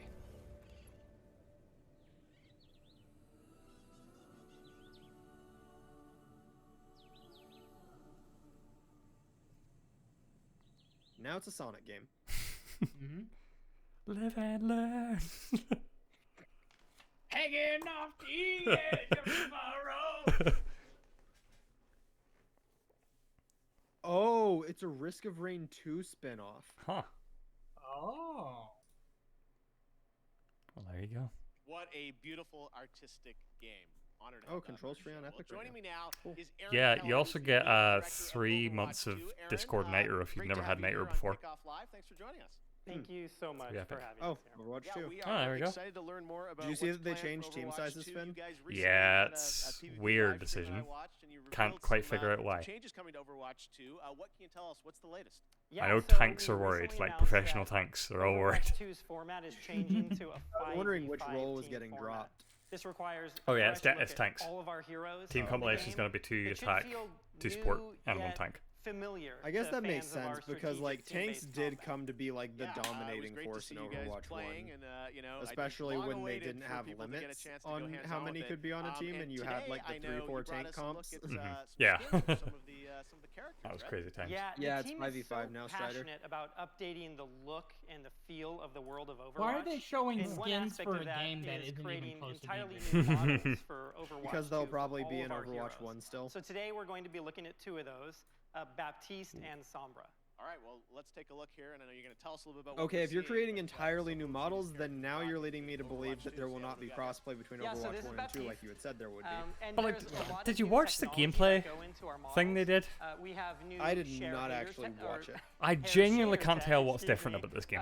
in Like order at all. to get the Like it look looks that like the we're same going game for with a his new haircut. UI, He also and like has barely new. a glowing cape and gloves that kind of give that medic Yeah, or it's- surgeon vibe to him. It was supposed to be just like everything in Overwatch 2 multiplayer was going to be in Overwatch 1 still, and you mainly bought Overwatch 2 for the story mode. Next up Yeah, is Sombra. This but I was didn't a even like very show that off at challenging all. look for us to update. It's an asymmetrical design. There's so many layers of So if they're doing hair new models, and I would hope clothing that and if they're still technology planning in that, they this. would just get If you put look in closely, Overwatch you can 1. actually see circuitry and nodes embedded in her clothing. She's a world-class hacker, so it all makes sense. No, again, it's so great for fans to see these characters you know and love from the first game updated for Overwatch 2, and we can't wait to see more on the game. We appreciate you giving us a little sneak preview here, and I'm sure there'll be more later this year on Overwatch 2. You bet. Thank you. Awesome. All right, thanks very There's much. a lot Gary. of people that Now, don't recently like I had a chance to some play of the new Dungeons character and Dragons designs. Dark Alliance with the I game don't really developer like Geoff them that Keighley, much either. Hannibal Buress and Ember Moon from the WWE. Yeah, That's right. You didn't expect me to say that. But this game is a ton of fun, and it's coming to Game Pass on June 22nd. Ember Moon, huh? Love Ember Moon. She's great. Hey guys, it's Geoff Keighley, and Oh, she's in. today is Wow. Summer Game Fest. Hands-on with a game that is coming out in just a couple By the way, of Rose, I weeks. love It that you is were getting those Dark texts from John. Alliance, and we've got Jeff, one of the game developers. I was from sending 2K. it to Jeff, John. special guests, Oh. Hannibal Buress and Ember Moon. Okay. What is this? That looks like What a is trap. Is Oh, that looks like a trap. Oh my god. Traps. Ow. Oh, shit. Oh no, you get. Oh no. A warrior's death, I died. The Dark Alliance games have always been pretty fun. Oh! Watch it. For me, anyway. Is it seems from the way they're playing it, it seems like it is a very good like. Not that it's a bad game, but like a stupid weekend with friends game. I've read all the books, especially the Driss backstory, and I just connected with it on such an intimate level to the point where my wrestling character that everyone sees on TV is actually based on this character. The red eyes, even though Driss has purple, I just love everything about him, that he's just constantly the good guy the entire time. Finn's out, even though there's wrestling stars. He's just out. That doesn't look healthy at all. Oh, why'd I just run up on him like that? Well, Let me see I'm what here you now. got. You So ain't got what? nothing on us, baby. I'm here now. I spoke way too soon. We got him. Come on. He's gone. Come on. He's gone. Come on. We don't want any dessert. There you go. Let's go. Damn, what a death. Gonna have some weird dreams tonight because of that. Oh, he flipped us off. Act complete. That was great. Get it.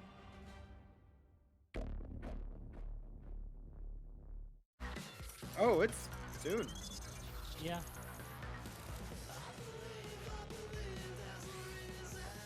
Paladin. Paladin still exists? I thought that game was removed. I had no clue. Wait, is Finn really gone? Yeah.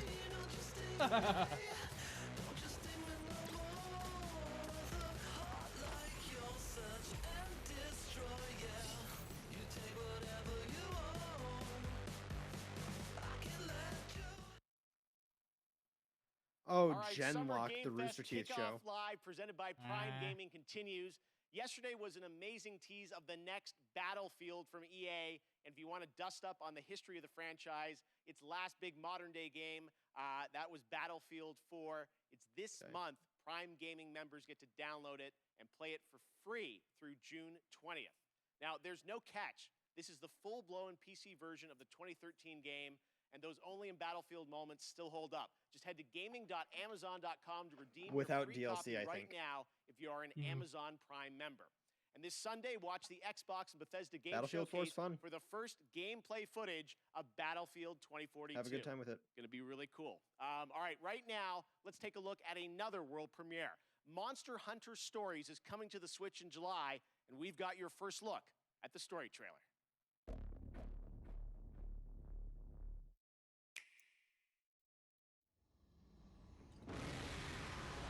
Wait, for a game that's all story, have all the other trailers not been story trailers? Wings of ruin. You don't understand. That Rathalos is...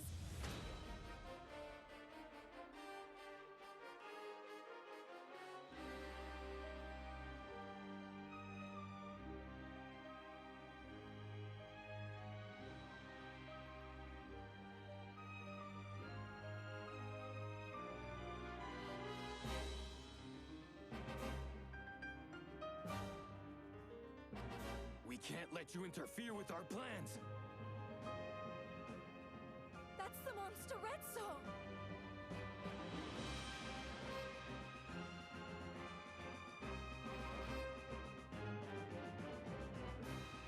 You suppose he saw this coming?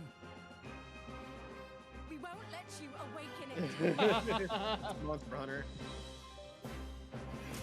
Yeah, Monster Hunter Stories. He's like, oh, good, Genshin. So, you're going to be born, huh? You missed the wrestlers playing D&D.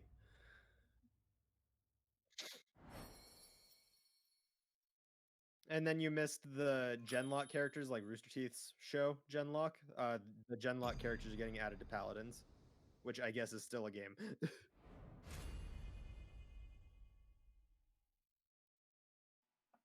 Next, this legendary rock band hits the road this summer on the Hella Mega Tour with Green Day and Fall Out Boy.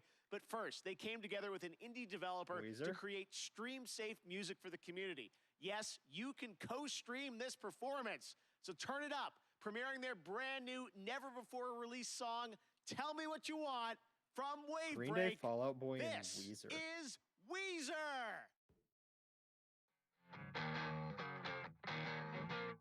From Wave Break.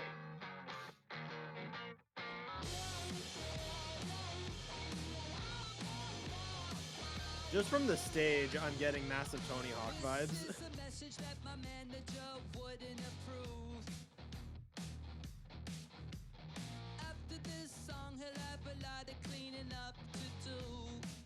Always like Weezer. Don't be influenced by an office full of dorks. Yeah, it's Tony Hawk put on Wave Racers. I won't mention any names. It's funny because the Wave Racers, like, while the actual maps and everything give me Tony Hawk vibes, the Wave Racers give me Diddy Kong Racing vibes.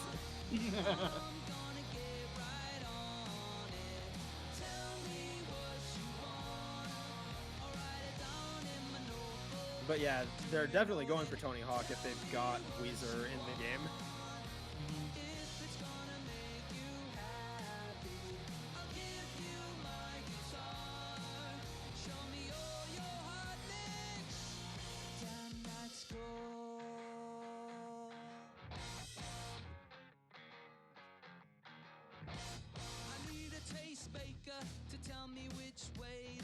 Yeah, I mean, I'm down for this since we're never getting another Tony Hawk game ever again.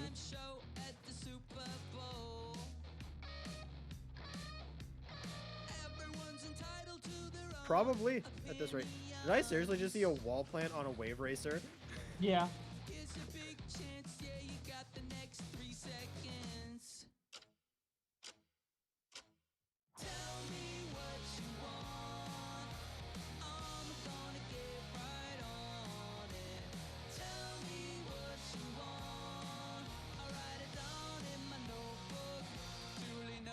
There's just so much stuff here, Finn, to remind us that we're never getting any actually good games out of Activision ever again.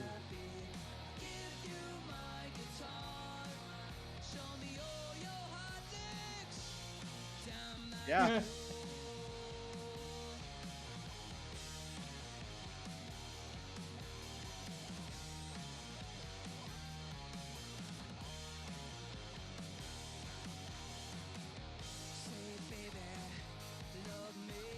I'm sorry, I guess I shouldn't say good games.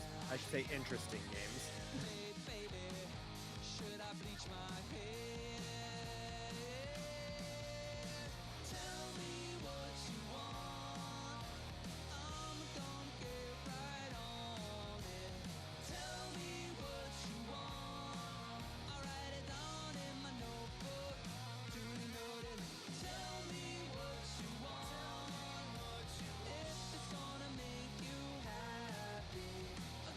Tony Hawk Pachinko from Konami. Jesus Christ. Speaking of Konami, Thren, I don't know how long you've been watching all of this, but Kojima, like, hard trolled with, like, just a shit ton of Metal Gear and Death Stranding in a trailer earlier. That was so amazing. Thank you, Rivers and guys, for that. Both the song and the game released tomorrow on PC, Nintendo Switch, music streaming platforms, Twitch soundtrack, and a limited edition 7-inch vinyl it's tomorrow. on I Am 8-Bit. All right, well, right now, let's turn to a game that we announced last year at the Game Awards, Endless Dungeon from Amplitude. We showed a brief glimpse of gameplay in December, and fans wanted more. Well, here's an extended look at Endless Dungeon.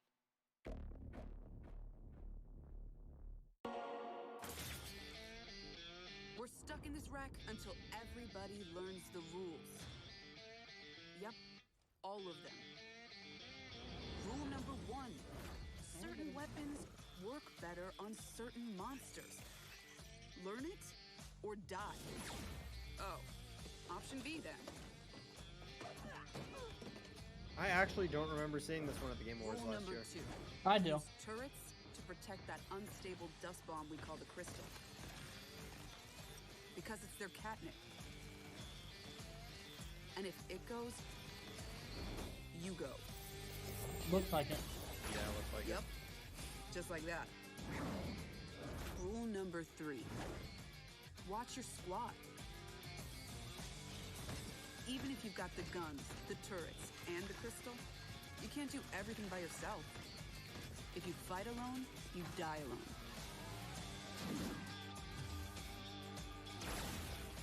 Together again. And rule number 4. Yeah, and I have a feeling like Platinum just forgot about Bayonetta 3 at this if rate. You've got all that going, but you still can't win, you gotta change the squad. Because Platinum's new game is showing up at the Square Enix showcase. Tag team. Mm-hmm. Where's Bayonetta 3?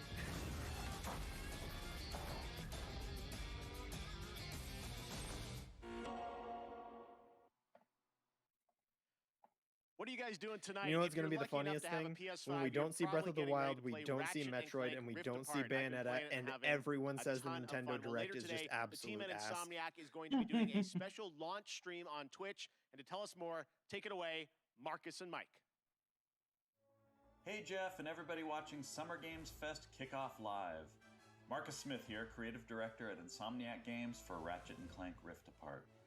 I could agree with that. Excited that players finally get a chance to play the game tomorrow, and to celebrate, I want to spend some more time with you today.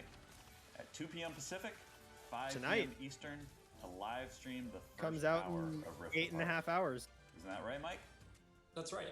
I'm Mike David, I'm gonna the game try my director of best Rift to. Apart. In addition to playing through the opening of the game, we'll also be taking your questions live and talking about what it was like to I've been develop playing the game Guilty Gear. behind the scenes.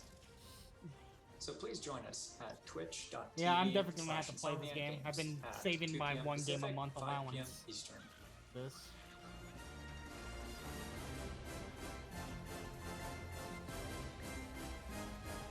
I had We'll someone see you there. retweet spoilers from Final Fantasy Integrate onto my timeline, like within the first Hour. 12 hours. All right, we're now about to be joined by the one and only Giancarlo Esposito to talk Far Cry 6. Giancarlo, thank you for joining us. Why did you want to take on this role?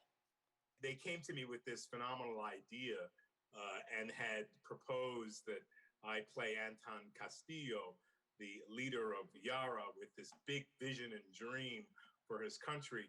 And it really appealed to me because he was a guy who first came from a love of his family and a love of his community and country.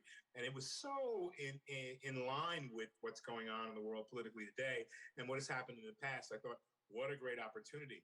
The other part of it is it's just a different technology that's so brand new, and it excites me as a filmmaker that I wanted to be a part of it. All right, well, you've played some absolutely amazing villains in your career. What was it like being a video game Fucking villain? technology, man. No, I'm not a villain. I gotta push back on you. I'll let you finish. But this guy loves his country. He wants to empower you, Keighley. He wants to empower you to stand up and speak your truth. Now, you can go back to calling me a villain if you like. Well, you are smiling on the box. You're a good guy, right?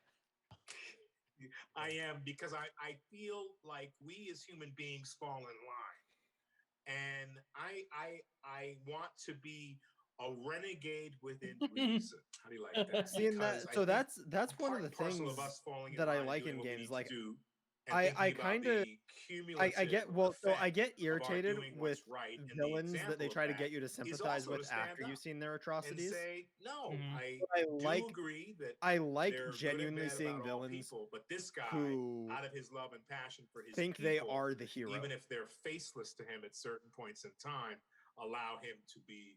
I think that makes absolute for hero. interesting characters. Speaking of your character, who did you base him on or study to create this character? It's so interesting because, of course, the obvious choice to study is Fidel Castro, and it is Cuba. Yeah, an Handsome Jack island is that a had really so good many example from Borderlands resources, 2. But really, the dream of the ability of the dictator to cultivate those resources, something got in the way there, and hopefully that can change in the years to come.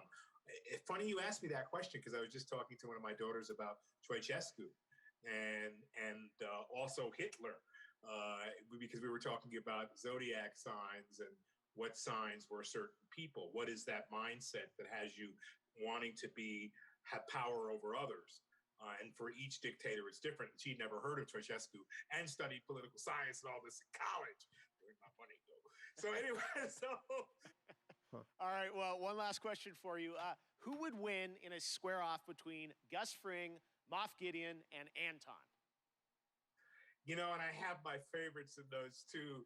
So you asked me this question, and you know, immediately I say Moff Gideon. Immediately.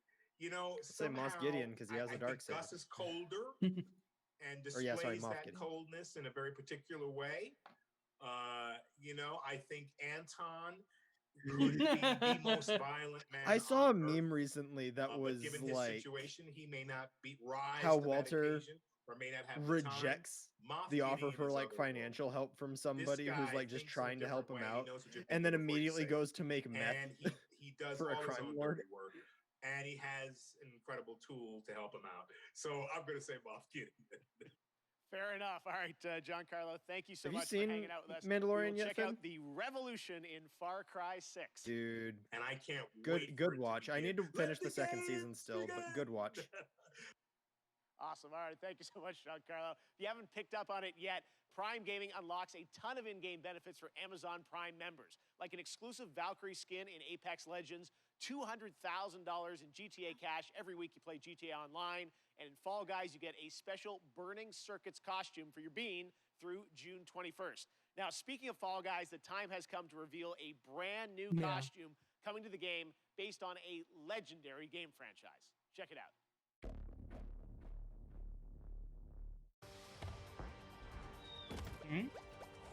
Mediatonic's gonna what? Oh no! No! Well, try to plan more Fall Guys now. No!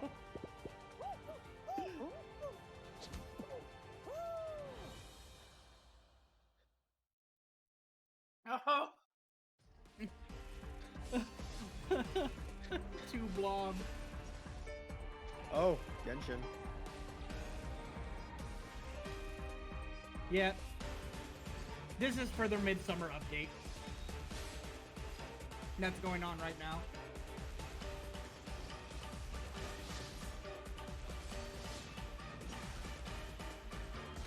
When a vision bearer dies, the light in their vision will fade Interesting away. enemy design. Organizing the clash is my way of uncovering hidden talents, and hopefully this time, getting a vision to glow again. Your opponent is new to the clash, but he has quickly become the dark horse of the tournament. The vision is missing. Oh, there was Beto. Sounds of nature turn into a New flare character, of Kazuma. noise during stormy weather. Yeah, so I think this is the next update after this current one. Clouds Yeah. high. The birds come. Because, yeah, this next update, Finn, will be the beginning of, like, another major map expansion today for the we've game. announced games, a publisher, Prime Matter, so why not announce a developer too? And joining me now are Dave Anthony and Jason Blundell from the newly formed Deviation Games. We know you guys well from all your amazing work over the years at Treyarch and Call of Duty Black Ops, but what can we expect from your new studio, guys? Well, thanks, Jeff. And look, Jason and I, we've been mates for donkey's years. And we're like an all-married couple. More Jeff. Activision And, refugees. we've been working together for decades. And we've worked on some huge franchises. You know the games. You know, they've done well. And but we thought, you know, when you're working on those franchises, the long-established IPs, you're working within very, very tight. Yeah, and Strider, that's what I was constraints saying, is about it's what the you can do. update after this So we current thought, update. After all these years, you know, what if we deviated? So that's Deviation Games. Okay. So Jeff, just trust me, all bets are off. From day one, we got complete financial security Treyarch. to work with creative freedom. So just more and Activision time, refugees. Not just to make a brand new IP, which is what we're doing, but a groundbreaking new IP with innovation at its very core. And the team Dude, at Deviation I have Games, to the wonder if culture we someone's have just is gonna really, like. really I simple. wonder if other studios are There's gonna pop no up and they're just place gonna for buy all ego. those licenses off of It's the Activision. best idea that always wins, and that's Deviation Games. All right, well, big ideas from you guys as we would expect. Now, I know it's very early and I there's feel like nothing to show on the Activision's game actually today, focused but on can just you tell us killing a bit franchises about that what aren't kind of Call game of you're Duty. making? What can we expect? Yeah, I mean, you're very right there, Jeff. Very early, but a lot of exciting stuff going on. So essentially, we spent the last year building the team, right? And so what we knew was we wanted to collect passionate, creative, collaborative people and bring them together kind of under one roof. And that's what Deviation Games is. So yeah, we don't have anything to show right now, but that collaboration, that imagination is going on, and we're going to have something that's going to, I think, leave an indelible mark in the industry when we come out. All right. Well, with you guys involved, as I said, we're You know excited who would about be it. There interesting is to see one buy more up the piece of Crash and puzzle, Spyro though, that you wanna licenses? reveal, today, and for that, As much as take a they're look at this. becoming a monopolizing force, might be interesting to see Disney buy up those properties.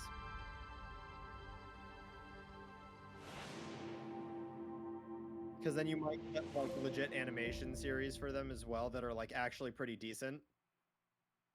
Okay, big news. The stage has changed. Blue of PlayStation. So you're partnering with PlayStation. What can you tell us about that partnership? That's right, Geoff. And the partnership with PlayStation, it's all about quality. From soup to nuts, this project is all about quality. They gave us lots of money. That we have back in the studio, we're doing this for you. We are so proud of you. And the partnership with Sony, it's very, very simple. I mean, God, just look at the track record of consistency, of high-quality games that they do. It's hit after hit. It's award after award. And now we've been part of this process and we see how they do things. It's really clear how they're managing to accomplish that. Money so we couldn't after be money. more proud to expand PlayStation's portfolio, which we're going to do in a very, very significant way. I mean, let's just face it, right? Sony rocks, and they get our kind of brand of crazy, so we're very happy with this partnership. All right, so Deviation Games, PlayStation, brand new IP, a mega IP, it sounds like, coming in the future, and hopefully we'll see you guys again in the future to see more on what you're working on.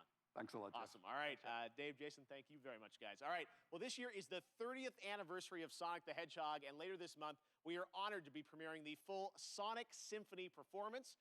But right now, here's the Philharmonic Orchestra in Prague performing the music of Sonic Unleashed.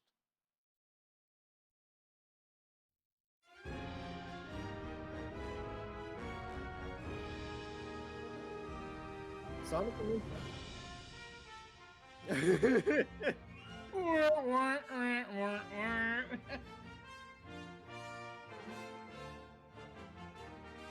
They will later, friend. I feel like people did not hear them say that the event earlier this month was like the first of a number of events they're doing this year for the 30th anniversary.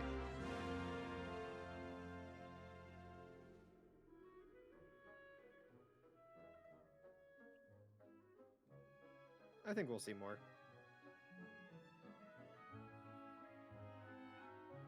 Oh, speaking of orchestras, in August I actually get to go see the Final Fantasy VII Remake Orchestra. Finally. Finally, after it being canceled.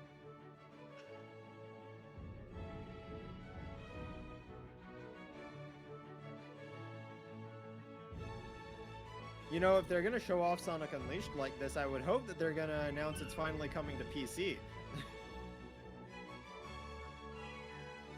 Because the only way you can play this game right now is if you have last generation hardware, or you're playing it through streaming on like PlayStation Now. Which, man, trying to play a Sonic game through streaming sucks. It does not work.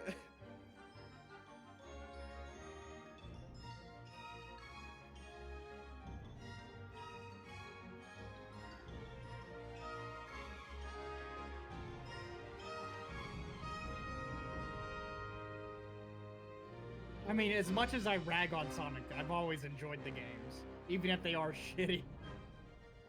Dude, just don't play the PS2 or Wii version of Sonic Unleashed. Oh, I know.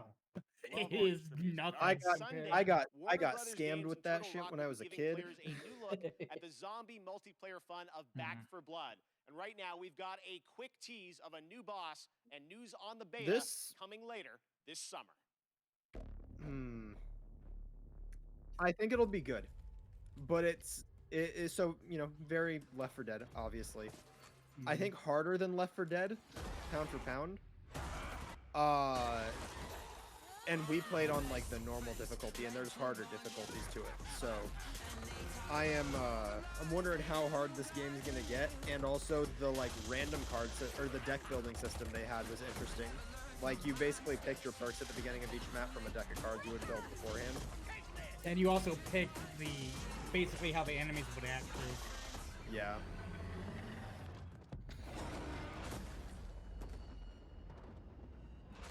I think that this will be like a true evolution of Left 4 Dead. Ooh, new open beta. One of the things I'm most passionate about is getting you guys access to play more games at home. Last year, Steam and Xbox did incredible demo events around Summer Game Fest, and this year, Steam's Next Fest starts next Wednesday, and Xbox is back again to do an ID at Xbox demo event, which I'm announcing right now. It starts on Tuesday and is completely free, no badges required. One of the games I'm most excited about in the lineup is Tunic from my fellow Canadian Andrew Scholdice. Here he is to give you a little sneak preview of the brand new demo, which you can exclusively play on Xbox starting on Tuesday. Hi, my name's Andrew Scholdice. Exclusively on Tunic, Xbox, which though, is an Finn. isometric action adventure about a tiny fox in a big world. Yeah. Where you explore the wilderness, fight monsters, and find secrets. I first started working on it about 6 years ago. It's been changing a lot over the years. Yeah, nobody's I'm scalping really Xboxes. About where we've gone. So in Tunic, you start the game and you are a little fox that's washed up on a beach. And you don't Now have a they'll whole lot of scalp context Xboxes. except for, a lust for adventure. Never realized I was muted. You're gonna wander off and maybe you're gonna find a stick. Fix that. And maybe if you venture a little bit further, maybe you're gonna find a sword. And it's really about that sense of discovery, about wondering what's around the next corner. People have played the game at shows before, but we wanted to put together a brand new demo that was, for the home audience. And so it's full of never before seen stuff, a brand new dungeon, a bunch of areas people haven't seen before. Oh, yeah. Oh, and then it just cuts off. Okay. So excited about Tunic, and Sable also Don't want to spoil is going to be one of the games in that, along with a lot of other awesome titles. So check that out next week on Xbox. Next up, stave off Ragnarok in this ancient Norse-inspired co-op action survival RPG that you can also fully. You can't say Ragnarok anymore at one of these. Gameplay goes Viking in Norsefeld's Tribes of Midgard, launching on PlayStation and PC July 27th. Here is the brand new trailer.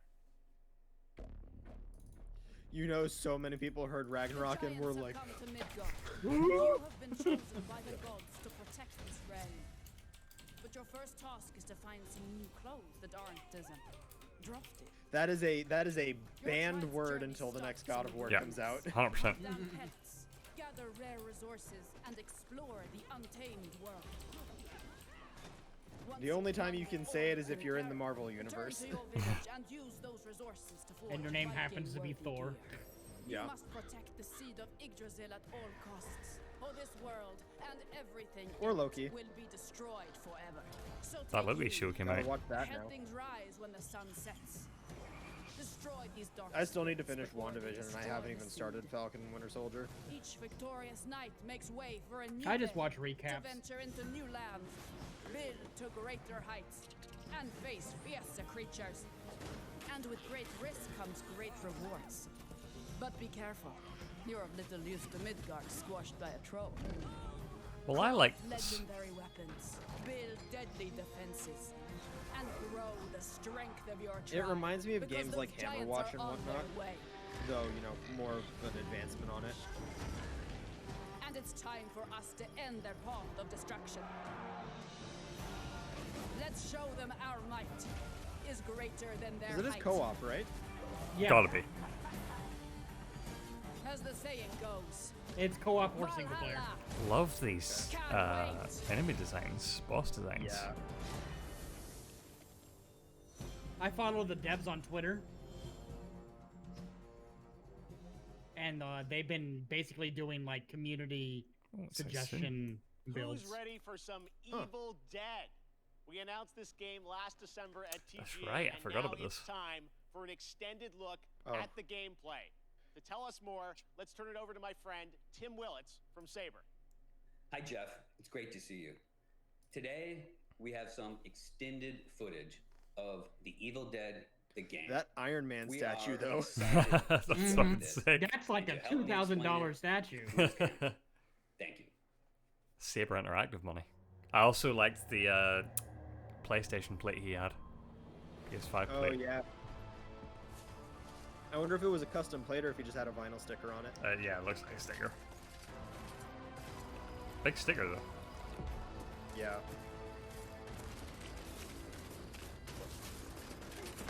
Just like the Jason game, people are going to play this for a few months, and then they're going to return to Dead by Daylight. Hola, cyber friends. Yeah. I'm Bruce Campbell. You know me as Ash Williams, the dude who saved the world from It's good for like I'm the here to bring you the extreme Evil lowdown Dead on the fans, upcoming though. Evil Dead Yeah. game.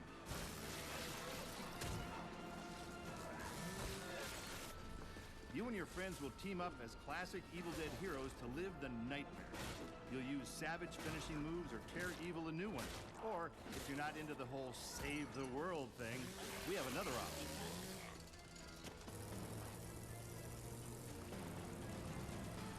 You can play as the vile Kandarian demon itself. But who would want to do that? He'd be a dick. With the power of possession in your arsenal, you'll scare those goody two-shoes to death. Literally, you can do that. You'd be a if you're dick. a dick. Whether you choose the path of evil or righteousness, you'll be throwing down in places you've seen before. You'll collect pages of the Necronomicon, uncover Nobi's lost tapes, and track down other legendary artifacts.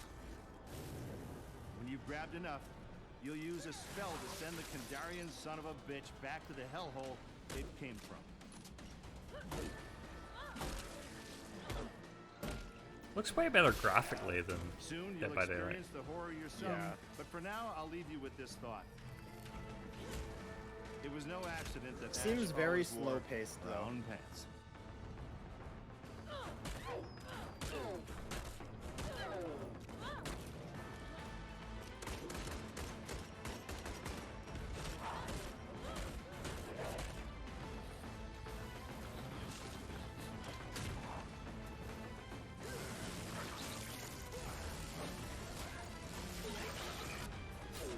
I don't think blood has improved enough this generation. Nah. Blood splatters are like the same as they were on the PS3. Yeah, I think part of that is just how you're communicating it to the player. Yeah. I'll spoil those good.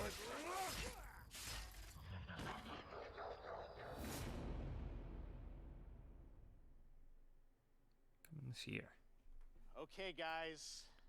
Now it's time for the grand finale to the There we show. go. This is extremely special. Today, I am so deeply honored to be given the opportunity to share this next game.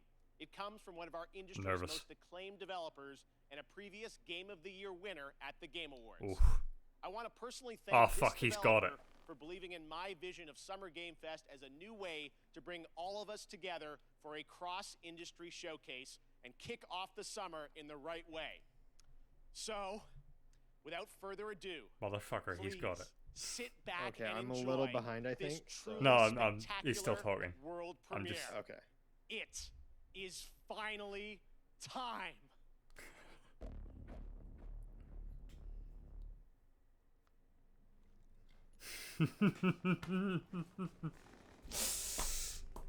Don't believe it. Don't Elden fucking Ring. believe it. My lord. Don't fucking believe it. He got it. From soft. He Oh fucking got my it. god. He fucking got it. The tarnished. Wow. Wow, wow, wow. Guided by grace. That tree. Once lost. I swear to God, if we see a release date at the end of this. The Golden Order is broken to its core.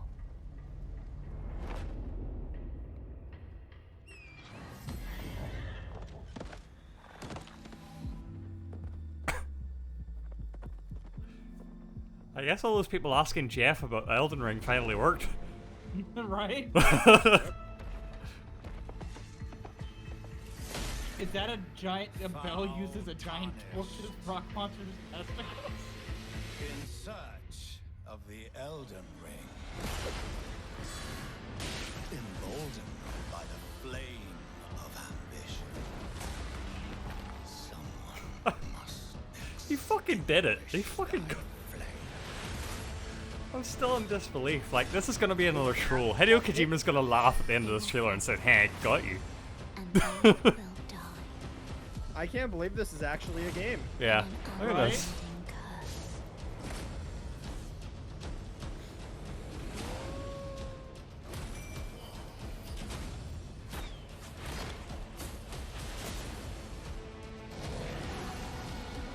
Yeah, okay, it looks really cool. It's just dragon a bird fucking right? shot down a lightning bolt that was red. That was the raddest thing I've ever seen. Okay, no, that was the raddest thing I've ever seen. I'm liking the Lycan enemy designs. Yeah. Playing as a lord, I command thee now.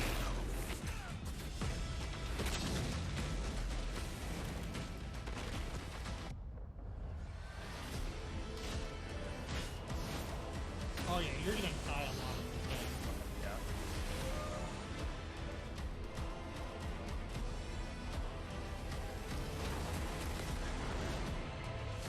Watch it be like saying, release now. Shadow drop. What if they shadow drop Elden Ring? The internet would legit break. Elden Ring.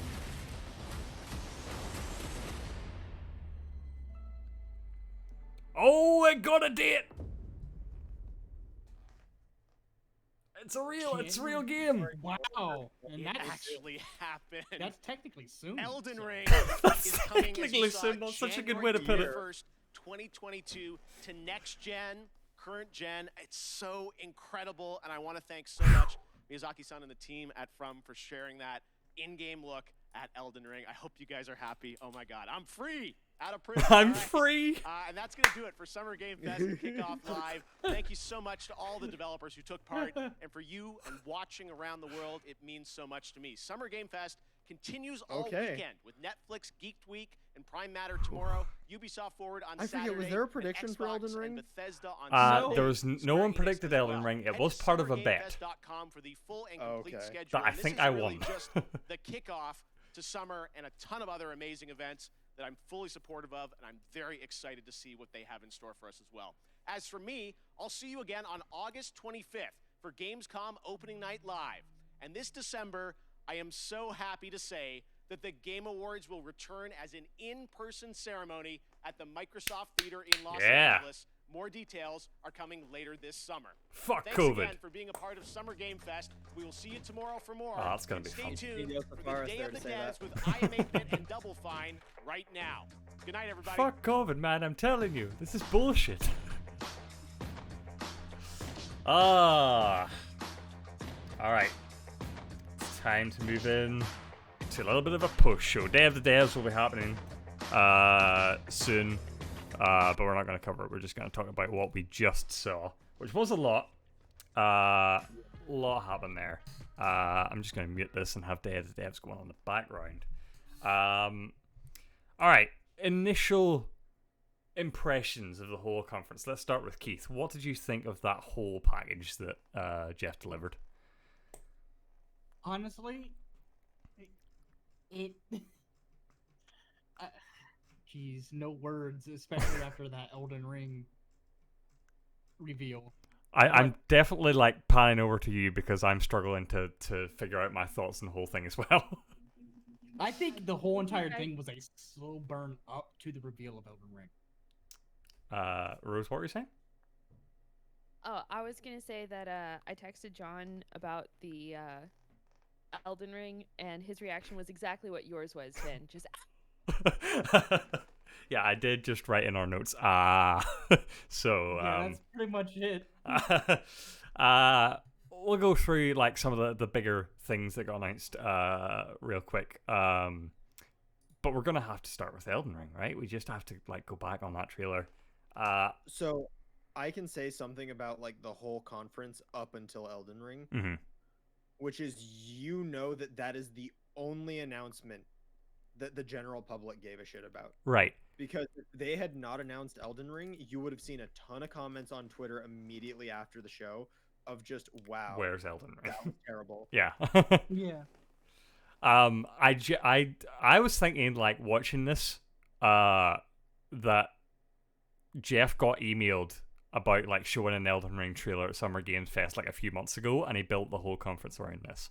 That is now That's my fine. going theory. Because I think he did talk about in Q&A like one person contacted him, another, and then it sort of snowballed, and I think this was the beginning of the snowball. The way he presented it was super great. Just he was like ecstatic, and at the end like, I'm free, you can stop asking me now. As if he was responsible for this game. I would also imagine Geoff has to have some insight into what the other presentations have, right? Some imagine. insight. Yeah. So the question is, was this him one-upping everyone else? Or was this him setting the stage for everyone else? Oh my god, Tim, what are you doing to me? Has he set the bar? Or did he just like give everyone the biggest middle finger he ever could have? I think he set the bar. God, From now on, every other conference has to. You guys are killing me. We finally got an Elden Ring trailer, and you guys are like, all right, what's next? Step up, everyone. What you got? Well, because that's what E3's about, right? Yeah, it's about... At the end of the day, the general public views E3 as a competition. Who won E3? Did Geoff or the big corporations? Geoff's winning right now, for sure. It's definitely top spot. I think this is a trailer that's going to be like frame by framed by a lot of outlets. Oh, yeah, this trailer was wild. There was a lot going on. For FromSoft's games, it looks very fast to me. They could have just been the editing trailer. No, like even like just like animations. Yeah, faster. I noticed there was like a horse double jump. It was crazy. This looks like really different in ways. I think this will be like a true evolution of FromSoft's gameplay style. So I think that it's because realistically, a lot of the slowness that came out of older games was just like not being comfortable making that style yet, and they've gotten over time. Like Bloodborne is, Dark Souls 1 faster than Demon Souls, Bloodborne faster than Dark Souls. So I think this is just the next stage. Yeah. Thread in the chat as a person after my own heart. Looks genuinely fun to me. I dislike Dark Souls. Yeah, I haven't been whipped into Dark Souls, but I'm feeling this trailer. It's not even like they're just selling me a Souls game. It feels like a totally different thing almost, which is appealing to me. And I just realized actually the most shocking thing about this, the fact that that game got a release date means that George R.R. Martin actually finished the story. Yeah, I was going to talk about that. Well, let's talk about the release date first. Definitely, if I would have picked this up in the Fantasy League, I would have been mad. January 21st. Oh, yeah. But I feel like outside of that nonsense, that's a good date for that, if it's able to make it. Like, I wasn't expecting it this soon at all. I wonder if we have any delays in the way. I think announcing it here, and I just realized we've talked about it time and time again. 6 months before release. Oh yeah, 6 months. When they finally gave actual information on the game and said, "Hey, it's coming out." Yeah. Yep. They didn't do it 5 years in advance. Just drop your games and information like within a year before they come out. Well, technically, originally they did do it like 5 years in advance. Well, but that was just like the teaser. Yeah, but that was enough. That's like it's spot. Okay, I get what you mean. Yeah, they didn't promise anything. They didn't keep like drip feeding you. At least they haven't overshown it. Yeah. That was just enough for what we needed right now. I wonder if they're gonna maybe show more at the Bandai Namco thing though, or is this all we're getting? I think that's all we're getting. I would have said so too, but the January 21st thing, that's like sooner. Like, you could definitely show off like a little 20-minute gameplay section. We at least see a rerun. We at least see a rerun of the trailer at Bandai Namco's. At least. Yeah. I don't know about you guys. I really felt the George R.R. Martin influence in this trailer and this world.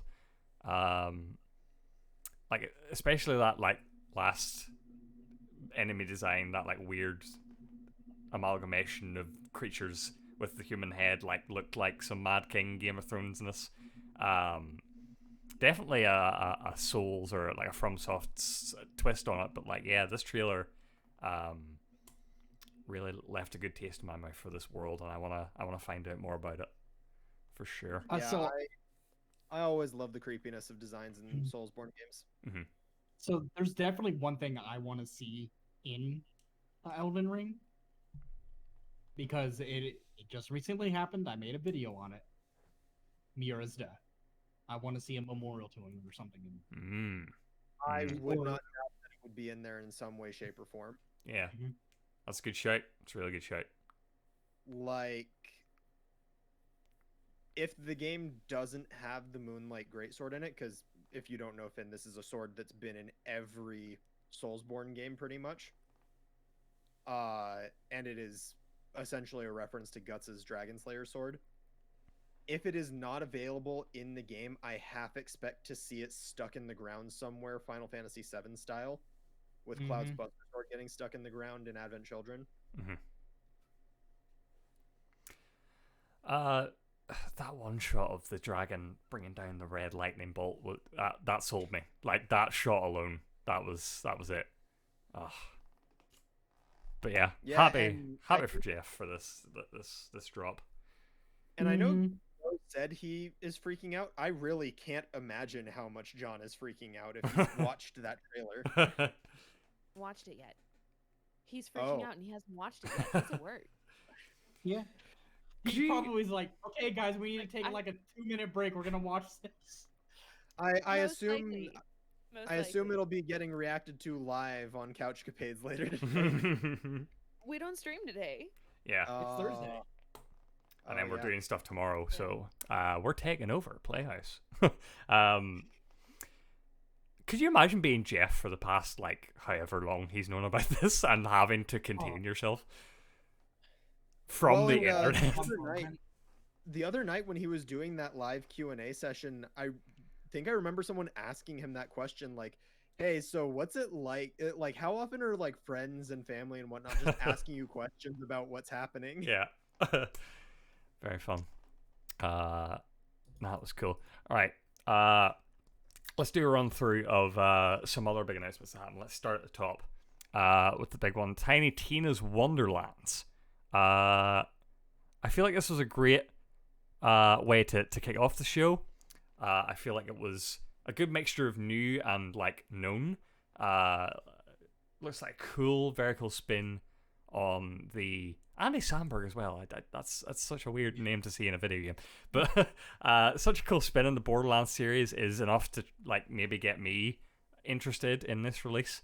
And, like, y'all know I love Ashley Birch, and, like, from what I have seen of Borderlands, Tiny Tina seems like a cool character and like a fan favorite. So I feel like this is a really cool pitch for anyone who's maybe, like, never been into Borderlands before, or maybe dipped out after 2 or whatever. This is a cool new direction for this series to go, I think. Yeah, I think this is a big way to get 2 players back. Not just to mention get 2 players back, but kind of make up for some of the mistakes that 3 did. Because honestly, 3 wasn't their best showing of Borderlands. Yeah, 3 felt like a pretty minimal advancement on 2. Whereas this, with what they're pitching as far as, like, character customization and spells and all of the stuff that seems to be, like, truly making your own class almost, with the way they're pitching it, it seems like it's much more of an advancement on what Borderlands has been.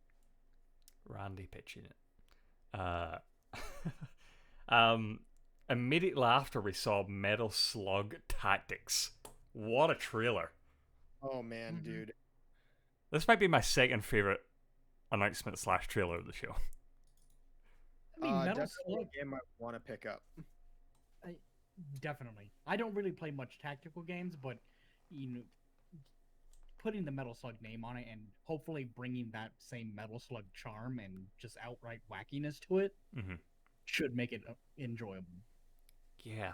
I feel like with Streets of Rage, Windjammers, Teenage Mutant Ninja Turtles, and now this, I feel like .emu is really on the map for a lot of people. Like, they're definitely following a formula. Like this, they're reviving arcade. Yeah, and it's really starting to, like, get interest from people. I like, you know what I mean? Like, Sega didn't want anyone to work on Streets of Rage until .emu, and, like, having the faith to give them the Teenage Mutant Ninja Turtles, and now Metal Slug.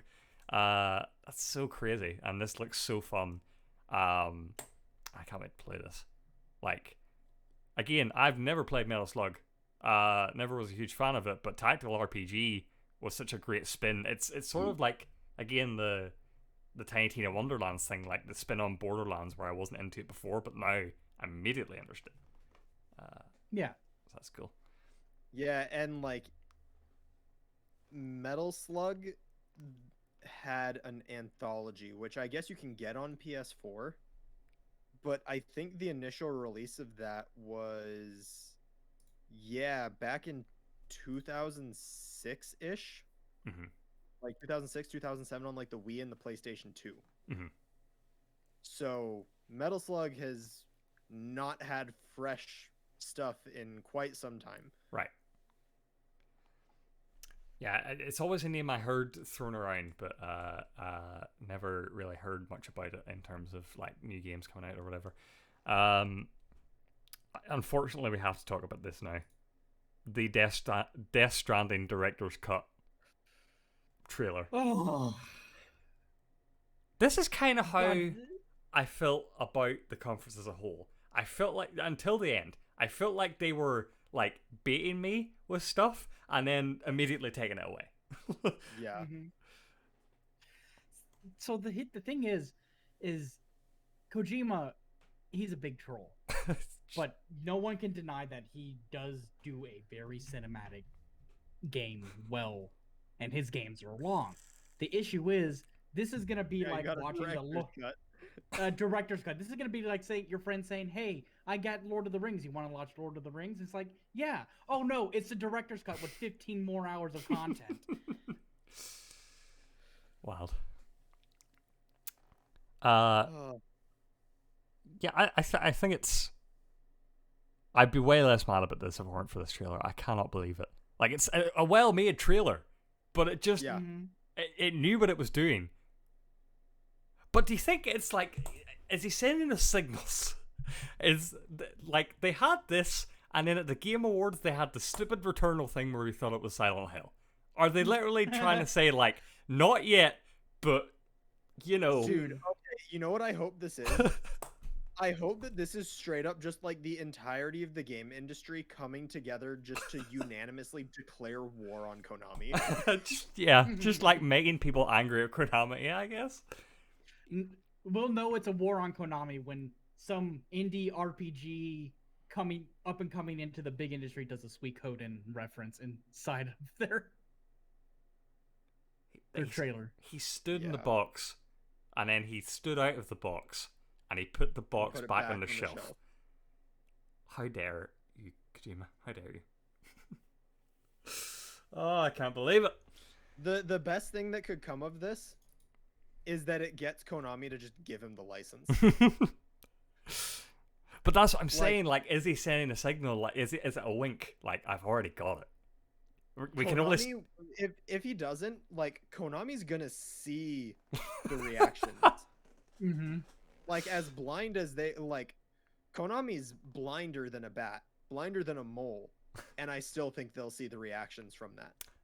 We heard your voices, we read your emails, we saw your tweets, and we are now announcing what you've wanted for so long, Metal Gear Survive 2. Definitely, I can see that. That would be Konami's move. And it's coming to Fortnite. We are now announcing the at-home Metal Gear Solid 3 Pachinko collection. Yeah. Then they had a music performance for Sable. It was cool to see this. We got a release date for Sable, which I still can't believe. Sable and Elden Ring the same day. Demo for Tunic, it sounded like they were saying there will be a demo for Sable on Xbox as well. It sounds like we really need to pay attention at the Xbox and Bethesda event. Yeah, Rose, you wrote that in the notes. Did you catch what they said there? All that I heard was that there's also going to be a trailer for Sable, and I believe that trailer will also only be on Xbox. Huh. So I'll let you know how it is. All right. We'll keep an eye out for that one. Yeah, there's really not much more to say. This game already looked fantastic way back when, but it's nice to finally have some confirmation and a cool little music performance to go along with it, giving it some prestige. Oh yeah, speaking of games that looked cool from the beginning. Solar Ash got a little bit more. I actually didn't like this trailer. I'm excited for the game. Glad it was here. Didn't like this trailer. It didn't sell as much. No, it was... I can't tell you a thing that was in this trailer that wasn't in the other trailers. Yeah, I think these, like... As much as I know everyone loves Annapurna, I think these are the kinds of trailers we don't need. Yeah. Like, sometimes you really are just... Like Elden Ring. Sometimes you really are just better off not saying anything. Like, the trailer was cool, but I've seen that trailer before. I know I have. So, I don't know. But they're doubling down this year. It was interesting. That's why I was, like, freaking out. So I was reading last night. I started reading the July edition of Edge magazine, and their cover is Solar Ash for this month. And they were seeming to suggest in the feature for it that it was like they didn't say the word delay, but they were saying like it's going to take a bit longer than we expected, and you know with Hyper Light Drifter that took like a long time, and people were clamoring for that. So it seemed like they were building for a delay, but hadn't really said it in the article. But they doubled down this year, which was surprising to me. Oh, this one was cool. 2 Pont Campus. I wish this didn't leak. I would have been way more excited if this didn't leak. Yeah, what's interesting about this to me is that Theme Hospital was beloved, and it created 2 Point Studios so that they could create 2 Point Hospital to be a spiritual successor to that game. And it was a very good homage to the original. And there were like a lot of games like that, like Dungeon Tycoon, or not Dungeon Keeper and Roller Coaster Tycoon from that era that were just beloved. But we've never had one like set in a school before, and so I think it's cool that they're going in a different direction and making something new. Now, granted, graphically, this does not look different at all. Likely using a lot of the same assets that 2 Point Hospital used. But you know what? That game was great, and I don't care. This looks cool. Would anyone complain about reused assets in a Roller Coaster Tycoon game? Right. No, they just want to drop people that insult their park in the water. Yeah. And my thing is, we're going back to this adage now of we're at a certain point where graphics are only going to look so good. Yeah. At this point, it doesn't matter what your graphics are, so long as you have a unique visual style. And even more important than that, a good, fun gameplay loop. Yeah. Oh yeah, this game is all about the humor, all about the fun things you can do, and like, yeah, as Keith said, it's more important about the visual style. This game already does have a great visual style that's really fitting the tone of it. It's comedy, it's like British humor. Sort of looks like Wallace and Gromit for the large part. These like people running around with the giant mouths. So yeah, I don't think they needed to do too much. Definitely. The only thing from that trailer that I got was like they seem to be emphasizing the size of these campuses, so I think you're going to make some huge schools, and I think that's going to be cool. Yeah. This is a weird one. We had the announcement of a new publisher, Prime Matter, with 12 games showcased in that little sizzle reel, and just like the brief mention of Payday 3, like it's no big deal. Yeah. That was weird. Hey, at least we have another developer who has joined the ranks of devs that can count to 3. Yeah. There was that game that came out last month that was sort of like medieval Payday. I don't know if that did very well. Robin Hood? Oh, Hood. Yeah, Hood, Outlaws and Legends. That was it. So I have heard that it has fallen off pretty quickly. That it was a good game, like it's fun, but it's fallen off pretty quickly because there are a lot of people that are not good at the game that are upset that they're not good at the game. And then feel attacked. Yeah. A lot of people that are upset that an archer who is, as far as I know, like archery in that game is pretty legit.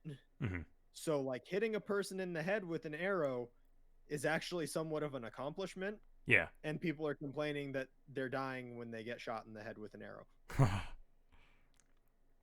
Then we also heard that the people on the heist team would get their heist done and stuff like that, and people would just camp at the exit point and kill them that way. Instead of, doing as you should during the mission itself, just waiting for the end. But that's going to happen. People are going to game your system no matter what. Yeah. I am trying to bring up the trailer, but I'm having a tough time finding it because it was so short. But I feel like we need to bring Rose into the conversation about that weird The Little Prince game that just popped up randomly. So it's actually not an entire game. It's a season in a game called Sky, which has been on my radar for a little bit, but so far it's been a mobile game. It's very much like Journey or The First Tree, like kind of an exploratory traveling game. And The Little Prince is going to be in the game, and I'm so excited because I love this book so much. It looks like he's going to be like flying around with the character, visiting some different planets. I can only imagine how much they're going to get from the book. And like, there's been a whole anime about it. There was an animated show in France. Like, this has a lot of lore with it. Yeah, it's very much got a legacy. Is this the same like Sky mobile game as Sky the Children of Light, or is that something different? I believe it's that one. Okay. It's coming to Switch on June 29th. Oh, there you go. A little Switch release for later in the month. Is that with the Little Prince thing, or? Little Prince I season think so. starts July 6th. Cool.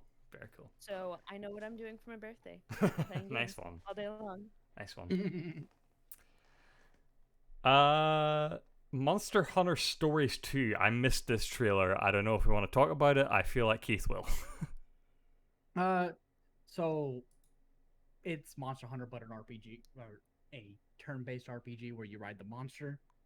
This one seems to be setting up a more destructive storyline with the Rings of Wrath Rathalos. God, say that 5 times. I don't know too much about it. It's on my fantasy league, but I never played the first Monster Hunter Stories, so I don't know how it's gonna really go. When I came back, I thought it was Genshin. Do you think that's a good or a bad thing? I mean, if you thought it was something more currently more popular, I guess it's okay. Yeah. The art style was cool. No, I liked it. A lot going on there. Is the gameplay wise? Is it like? Is there combat like Monster Hunter, or is it purely just the world we're inhabiting? So, basically, it's you are a monster rider, so you can ride different various monsters and such like that. Yeah, so you're very a Pokemon master. Yeah. Ah, I see. Very cool. But just the Pokemon are really, really, really big. Yeah. July 9th, 2021. We knew that already, right? Yeah. Cool. Yeah. Cool. Little nod to Ratchet and Clank happening in the showcase. It comes out tomorrow, so yeah, you sort of need to give it a nod. Don't think anyone else needs sold on this game that isn't already sold. This game looks fantastic. I can't wait to play it. One thing I never seen before is that one instance where like Rfit jumps to and there's like an anti-gravity thing going on. I never saw that before in a trailer for this game. Yeah, so we haven't seen that in the trailer for this game. I'm glad they're incorporating it because that's been in the game since the first game back on the PS2. Oh, right, okay. There's been gravity boots in since the very first game. Maybe not as big a reveal as I thought then. But no, it looked cool the way it happened. Yeah, I think that way of working is a little more unique and new. Mm-hmm. But I like seeing advancement even on the most classic mechanics.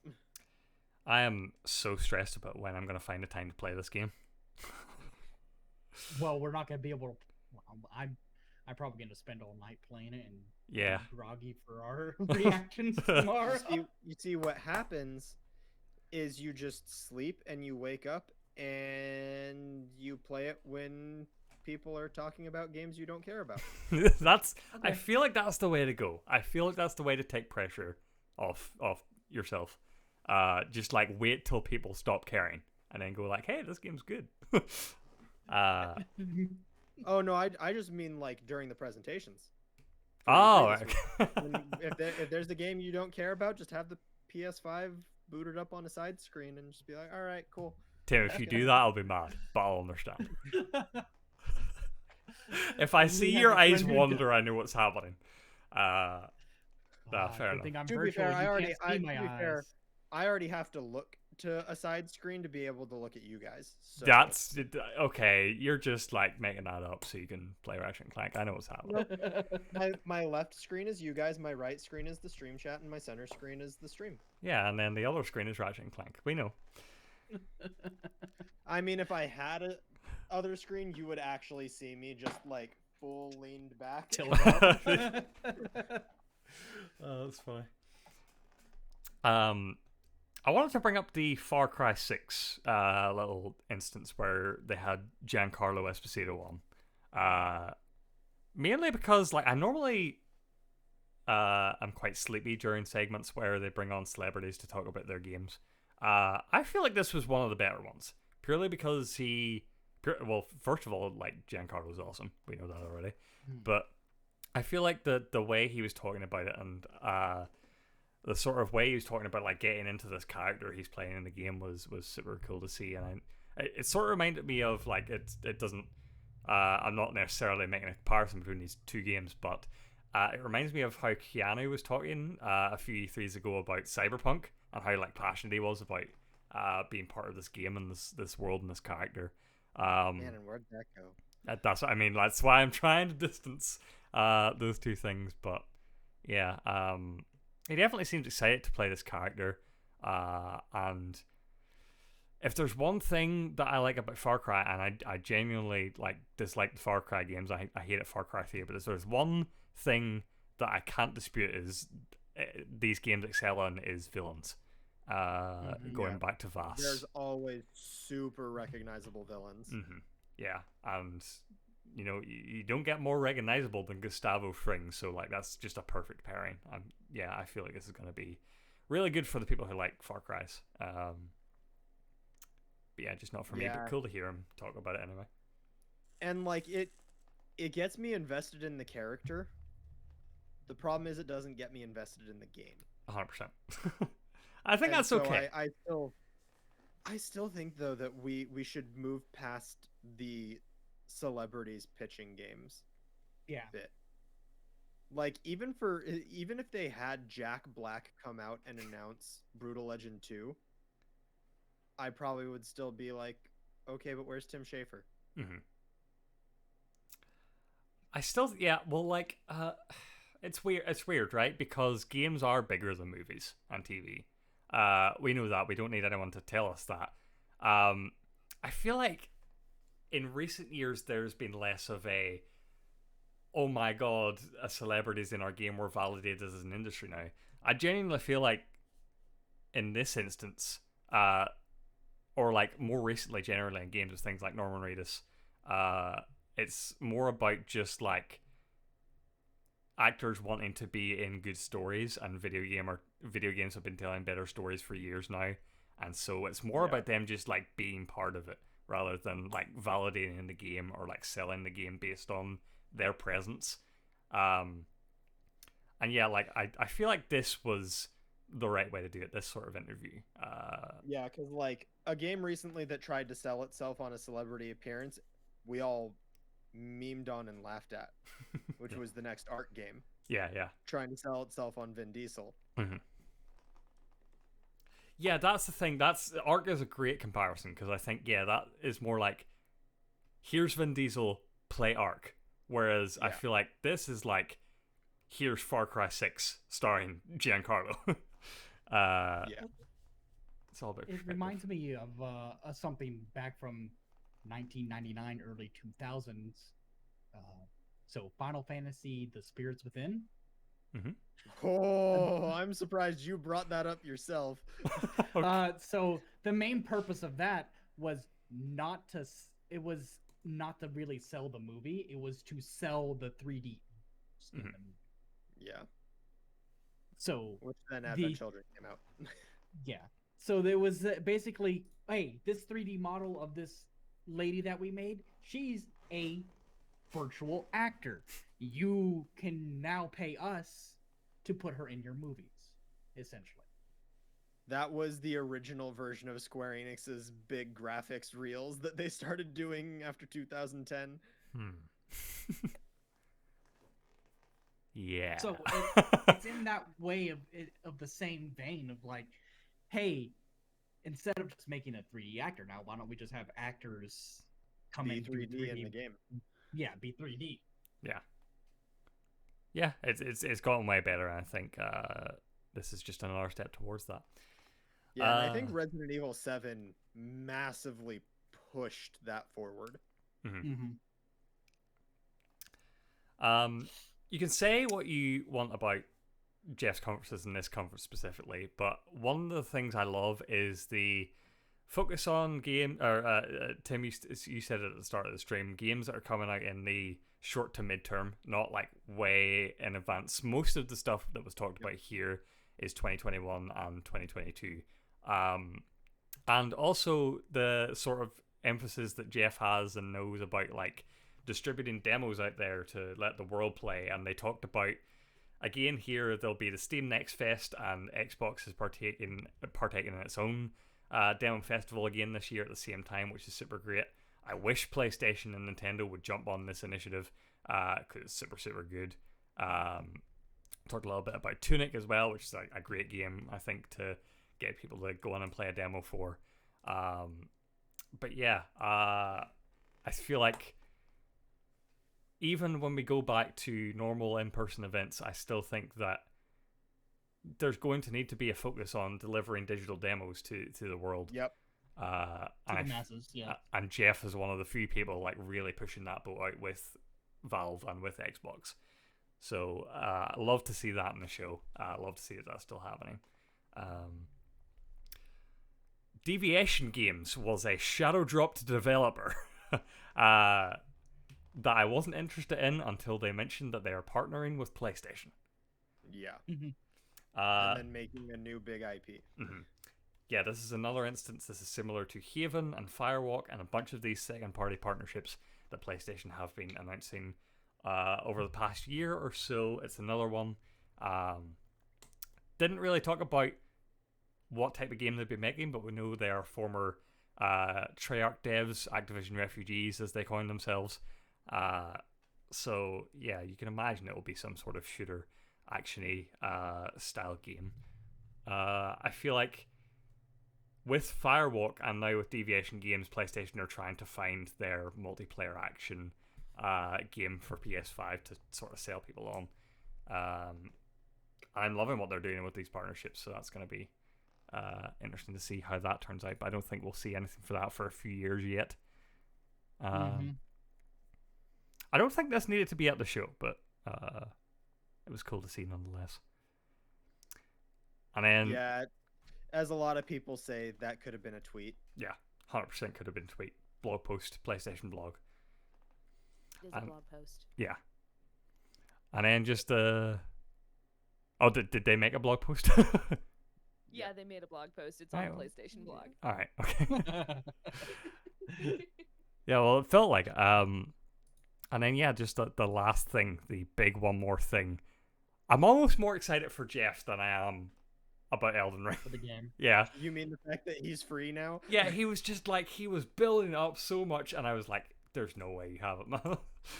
He had it. He got it. He delivered the impossible. He gave not only an Elden Ring trailer, but a release date. You love to see it. I feel like he just like went to Bandai Namco, got on his knees, and was like, please just let me get these people off my back. Yeah. I'm sorry, can I interrupt for a second? Yeah.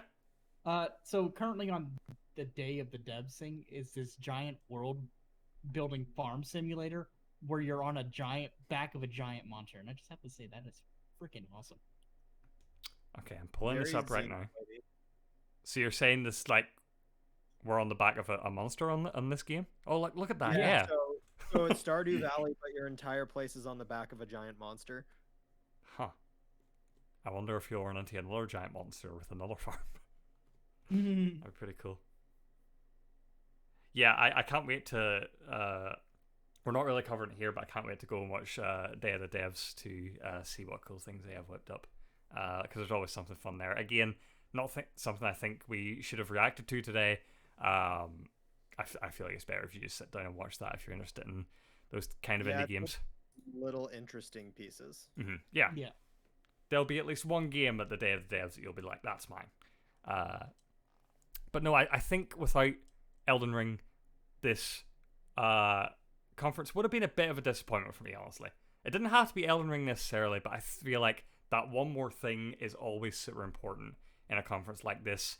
It could have been something like a Smash character or like the next new PlayStation Studios game, but Elden Ring, it's hard to top. And as you say, the gauntlet has been laid down. Step up, E3. Phil Spencer, what you got? Yeah. Super good. And Thren, the PC gaming show will be more of like a background piece filling out between shows. So it's actually cool you bring that up because that was the thing I was going to end on, just like recapping our schedule real quick. So just to touch on the PC gaming show, it will be happening after Warner Brothers on Sunday. It says Monday in that schedule, but just disregard it. I need to fix that. It's Monday the 13th of June. Or sorry, Sunday the 13th of June. Yeah, it'll probably just be me for the PC gaming show. I'll still be streaming live. I'll still be reacting, but it will be laid back because of the nature of the PC gaming show. It's another hour-and-a-half long thing, and they normally like to sit back and do some like chill interviews with devs and stuff. So that's going to be more of like a breather conference, but I'm still going to be there. So if you're watching that, you can watch it here.